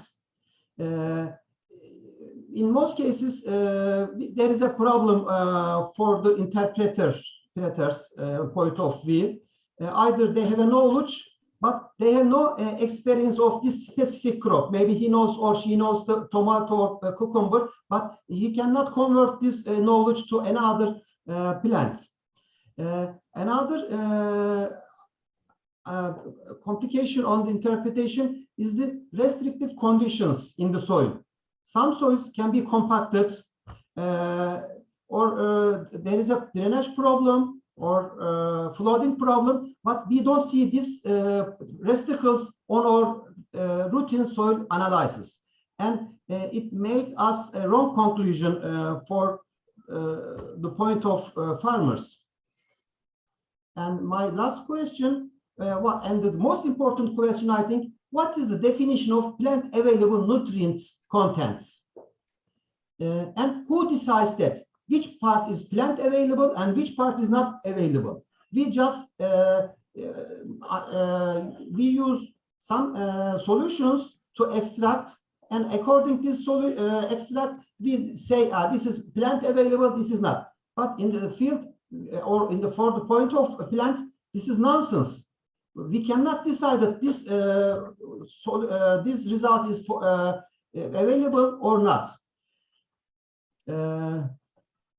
What I'm trying to say, the amount of applied fertilizer is not so important in most cases. It is mainly for our personal satisfaction. If you apply certain amount of fertilizer, okay, I am completely satisfied. But in the reality, we don't know how much of them is taken by plants, or how much of them retained by the soil, or how much of them released to the atmosphere. We don't know. We just applied, but okay, everything is okay. It should be the highest yield. But in the field, if you don't consider these questions, we cannot reach the maximum yield. We have many challenges in the field. There is huge variation among the short distance. You can take samples in certain place, but over a short distance, the reality can be changed rapidly. We don't know the plant variety and the type, because it is very important for the performance and yield or the strength to any kind of stress conditions. We don't know exactly the expected yields. We should give advice according to the expected yields. But if you don't know how you make the correct judgment about the amount of fertilizers, and definitely we should know the growth period of the plant, because in each period it needs some specific nutrients. We just give the results, but the total amount of fertilizers, but we don't divide it according to the growing period. And if you don't know the age of the plant, you cannot give the correct recommendation. And also during the recommendation, we are not able to know the farmers' infrastructures for irrigation or fertilizer equipments. And if you don't know these instruments, we cannot give the correct fertilizers. And these are what I see in the field, the mistake, as an interpreter, we mostly ignore the human behavior and habits for the recommendation. Some farmers is very hardworking, punctual, but some others is not. Personally, I recommend to divide as much as possible when I am calculating the total amount of yields to the hardworking farmers, because I believe these guys, they strictly follow my order. I can sometimes divide 5 or 6 times per season. But some people is not so hardworking and they don't follow. And in this sense, I divided 2 or 3 parts for my recommendation. Human behavior is very important for the recommendation. And in most cases, we ignore the previous crop and its harvest yield.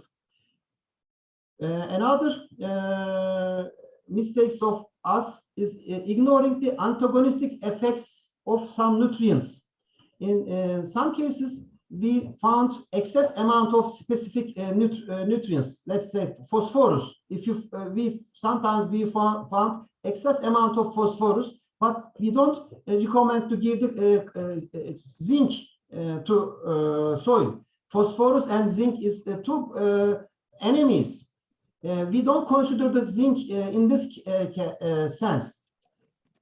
This is one of the biggest mistakes of us. And another mistake of us is paying no attention to the amount of uptake enriching compounds or carrying agents in the soil. Some soil has high amount of amino acids or some kind of transfer carrying agents. we should consider this these chemicals for our recommendation. We don't, most cases, we don't follow the seasonal anomalies. During the season, sometimes there is a positive or negative changes, heavy rains, or the moist condition is favorable, or some kinds of plants suffer from drought, and we should revise our recommendation during this same season.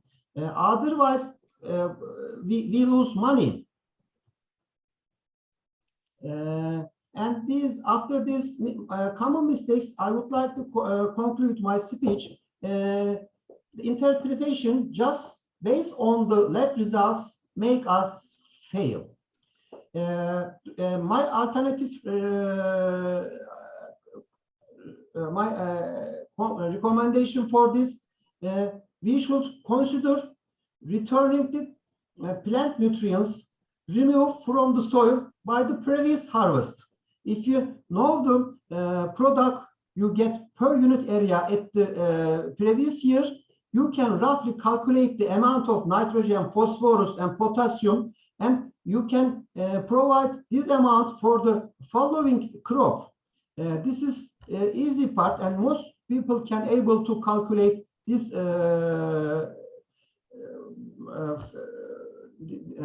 make these calculations. And we should take into account of any limitation, let's say excess of calcium, excess of salt, or amount of existing material, let's say sand or heavy clay content in the soil, as well as the nutrients in the soil when we are doing our interpretations. I would like to thank to you. It was a little fast. I hope you understand my speech. I would like to thank to all of you.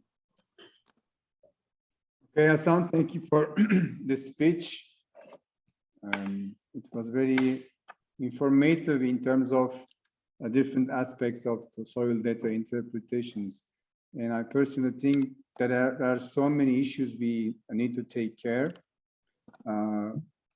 Not only after soil analysis, but also we are supposed to pay attention to the harvest info of previous periods, which is very interesting for me. I have never thought about that way. I'm not sure how we could, how we will be able to provide such information from the customers about the data of previous years, and then bringing all this information together to make this an interpretation.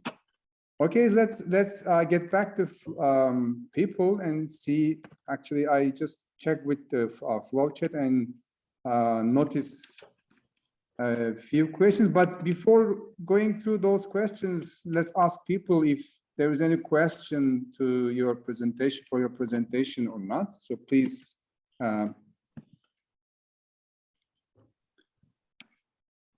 Do you people have any question to Hasan, Sabri, Öztürk? Okay, if not, let me go to the chat flow. And then a colleague from Portugal is actually saying it will be hard to a national or international level guide for interpretations, as because the harmonize and compare fertilizer recommendation will be difficult as long as we use the same extraction analysis methods, etc. Another idea is leaf analysis can be added to all this process to give an idea about fertilizer uptake by the plants. So what do you think? If you have an idea about these two questions, please share the floor with us.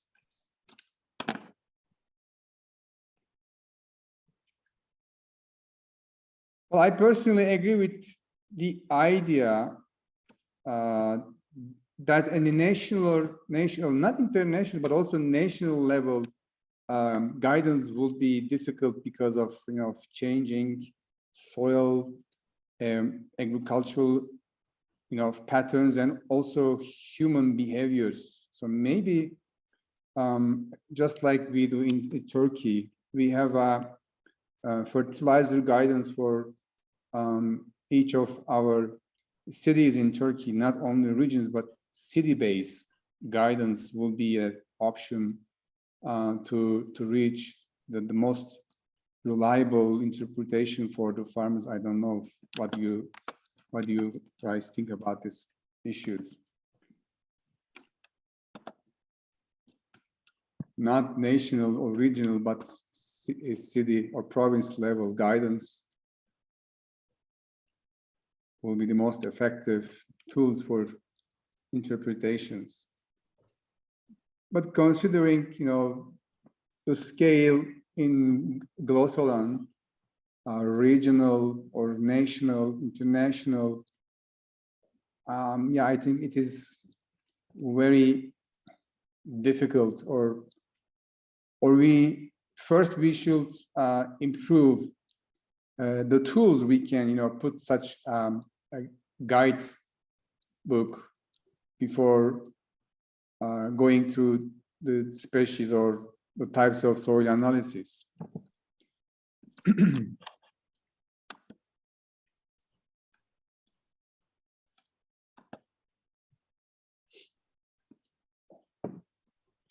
Okay, Philip, I guess. Yeah, there's no much. There's no question or comment on this matter, or it's very difficult to, to say something about this matter. Yeah, sure. Like, it would be nice also to hear from labs about their experience. I mean, also if they even interact with extension agent or with farmers in general. Also, I know many participants, they are from universities, and so I presume there are many foreign students that brings samples from abroad, and eventually there is also the analysis have impact on farmers in other parts, in other countries. So also if these also would be nice, but indeed, like, because there is a gap that that we know, like, from, because we always talk about what happened in the lab, from sample preparation to quality control. Of course, we care about soil sampling because this is very important for many parameters. But we would like to know also after how the results are interpreted, if labs always provide interpretation tables, conversion tables, or if everything is done by the extension agent or by farmers, or to which extent labs are involved in the implementation of sustainable soil management practices based on the data that are produced by the labs. But still, we can keep the chat open on that. I'm sorry, we are a little bit late on the agenda, but if everybody would agree, we would like to ask you a few more, maybe 15 minutes more, to have a general overall discussion and close the meeting. Because again, starting from the comments received in the chat, I think there was also some requests and questions about the next PTs. So I would like also to come back to the previous item about proficiency testing, inter-laboratory comparisons. And as you know, this year we launched a global PT involving countries and labs from all over the world. But what to do next year? We were thinking to ask you, as members of EUROSOLAN, what would you think to organize a regional PT? So a proficiency test only within European and Eurasian countries, so like within the region. Would you be interested in that? And if so, there are two main topics to discuss. First, which soil parameters to target. So if chemical, if physical, if both of them, if and who may provide samples. So if among the participants of today, if among the participants there is someone who may act as sample providers for a PT involving European labs. So I also, for this item, I would like to open the floor to read, or also I will read it through the chat to read if there is any suggestions on this, if you would agree, if would be in interest to participate to a European proficiency test, and if yes, on which parameters. So this is the first point, which we would like to hear from you. I will have a look at the chat as well.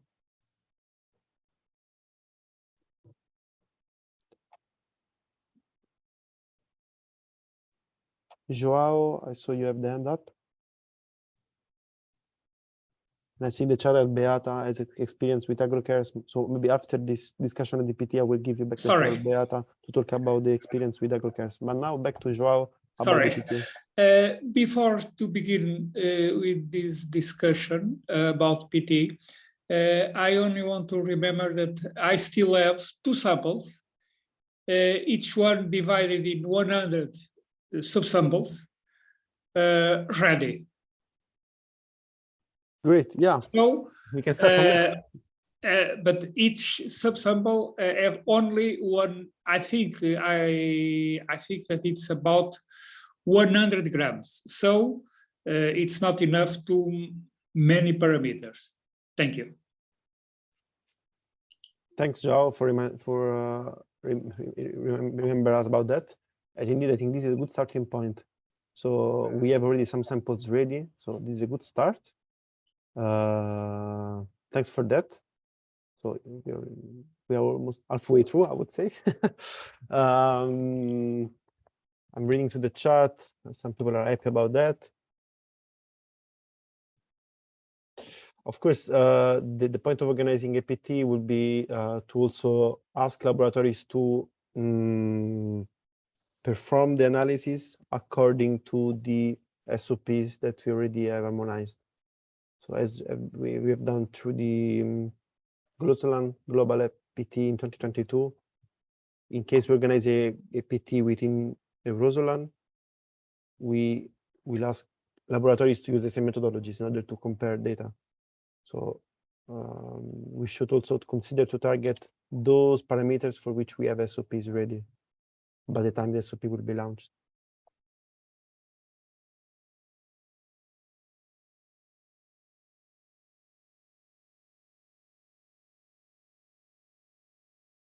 Joao again.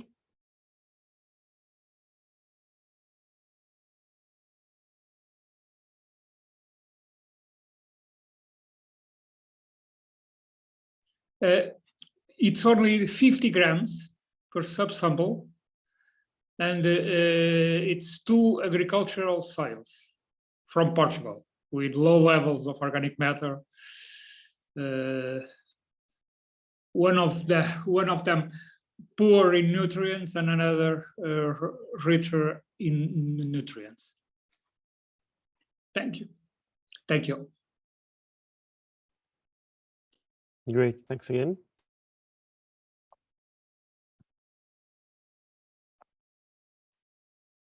Any other considerations on this matter? Especially like, I mean, which parameters you think are most needed to, or more interest to test?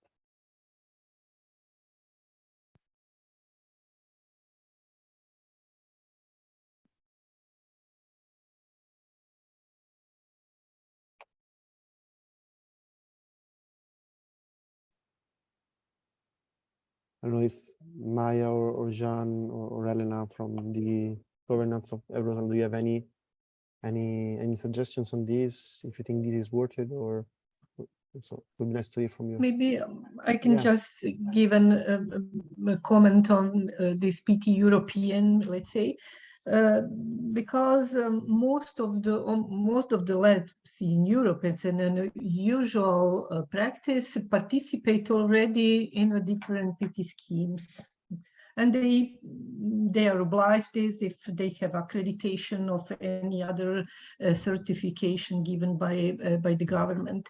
So working again on a new PT in Europe, I think that it's not actually very useful. No, not useful. Useful can be useful, but it's not needed. Maybe it's better to say this way. Maybe it's better to harmonize methods which can be transferred or applied in countries and regions which should accept, apply, and introduce new methods, then organize an PT scheme on these methods to improve the performance of the other laboratories. That's my opinion. I don't know if I'm clear in this. I was clear.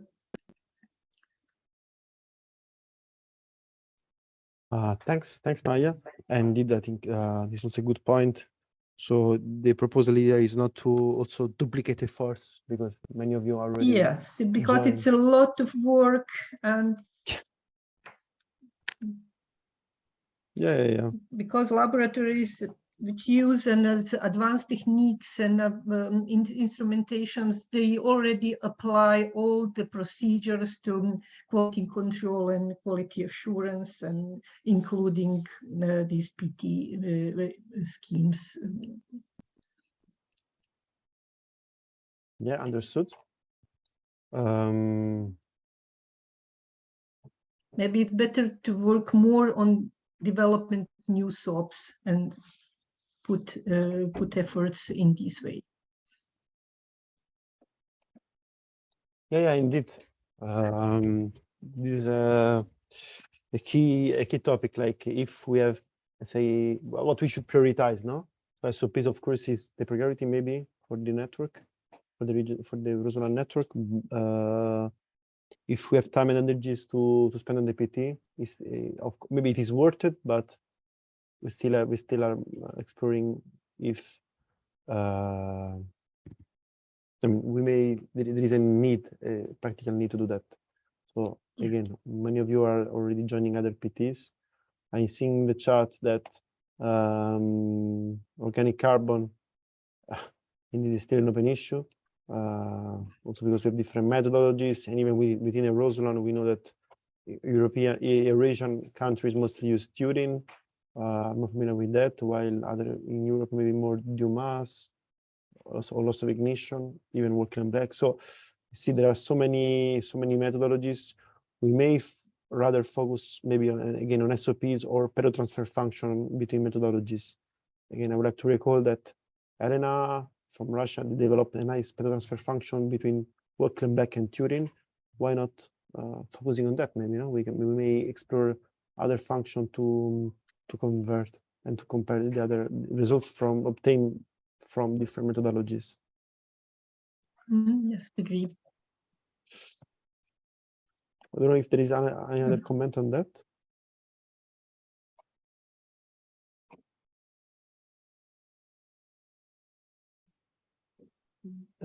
Maybe as there is another input on the PT, I think I didn't miss anyone even from the chat. I'm double checking.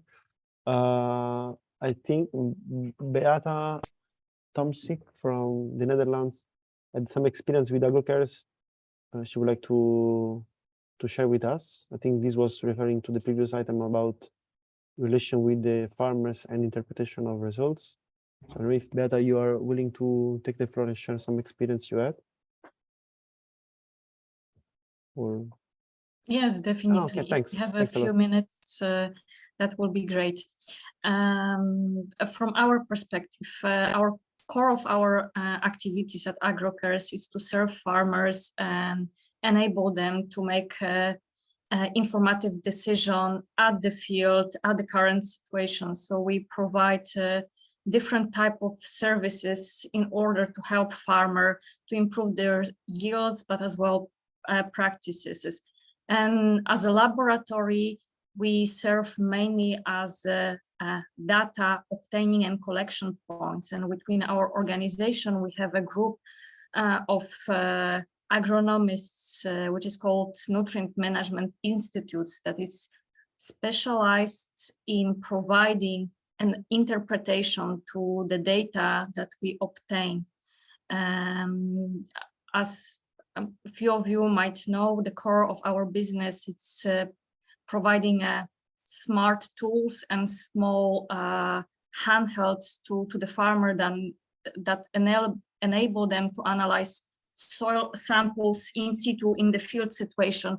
And we encourage people to monitor the change of the soil status over the growing season. So you can really see how drastic can be changes within few weeks if you look at the parameters like nitrogen and phosphorus, and only by collecting more data points you can improve your practices.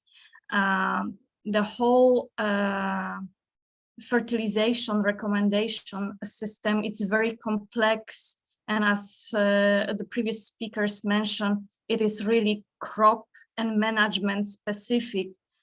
So you cannot apply the same scheme in Africa or in Europe, even between European countries. There are so many different guidelines how you should improve your soil status and how to interpret the data. So I think that it's a very challenging topic, looking at our experience, how you can make the most informative decision based on the data that are collected in the laboratory. And yet, if you look at the national levels and the guidelines, especially in Europe, majority of the countries already have in place existing guidelines how to fertilize soil samples, depends on the nutrient status. The discrepancy and the brackets, the ranges for particular nutrients are relatively wild compared to the bias of your measurement in the lab.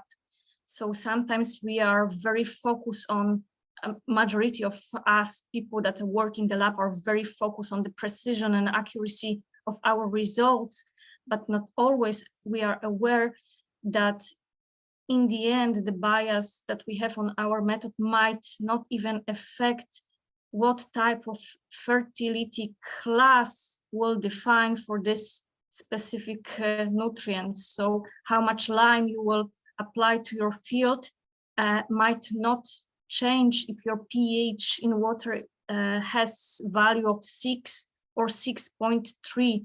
So we should be a bit cautious as well about the fertility system, because no matter how precise we are in the lab, the fertilization recommendation system has its own rules, and it's very complicated since the soil it's a dynamic medium.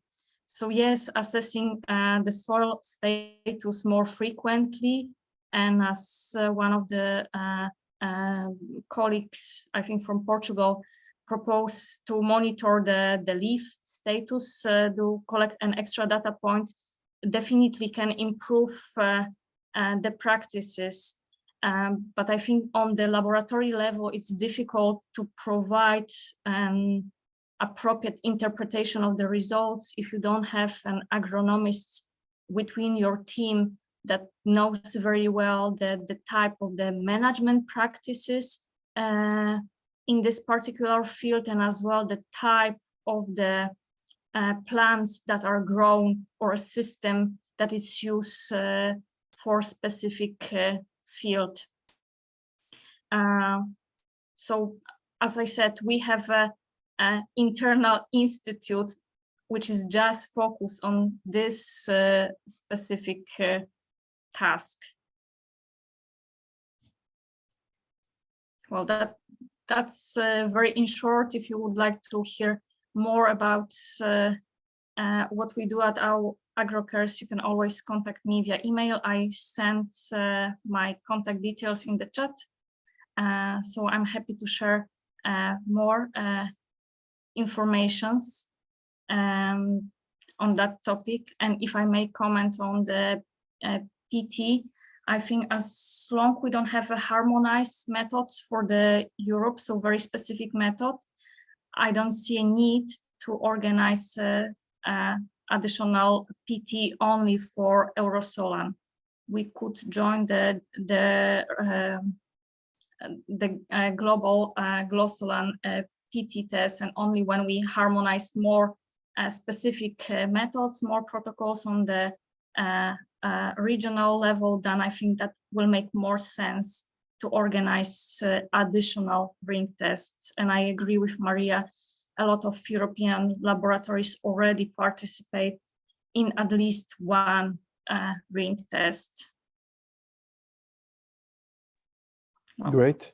thank you very much. Thanks to you for sharing your experience. I think was very interesting to listen from you, and it's always nice to share experience, and I think it can be an inspiration for other members of the network.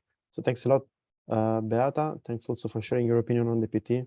So my understanding is that most of people agreed to focus mostly on the harmonization of methodologies and maybe transfer function between methodologies, and eventually let European and Eurasian countries to join the global PT, but we will not start working on the Eurosolan PT yet, as long as we don't have harmonized methods for the region, basically. Well, I think we discussed all the items in the agenda. The last item we didn't discuss is the capacity building, but basically that was also just a call we would like to launch among Eurosolan members. As you know, we organized several training in forms of webinars last year. You may find all the video recordings and presentation on the GLOSOLAN webpage. These have been done in English, French, Spanish, Arabic even. So you may find all this training there.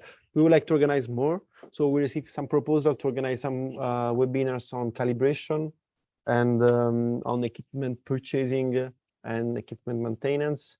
But in case there is any request from Eurosolan members in terms of topics to be covered by GLOSOLAN capacity building sessions, please let us know. Write us an email, or you can even write now in the chat. We will have a look. Especially if you feel like to give the training, if you would like to share your experience on any particular topic, will be great. We may organize together a session. We saw these have very interesting benefits for many labs. The normal audience is about hundreds of laboratories from all over the world joining these sessions. So in case you are willing to share your experience on any particular topic relevant to lab, so quality control, implementation of certain SOP, equipment, health and safety, any topic, please let us know. We may organize a webinar together. Otherwise, if you have any request in terms of topic you would like to hear, to organize training about, please let us know. Always, me and Lucrezia are always there, looking forward to receive requests and implement together activities.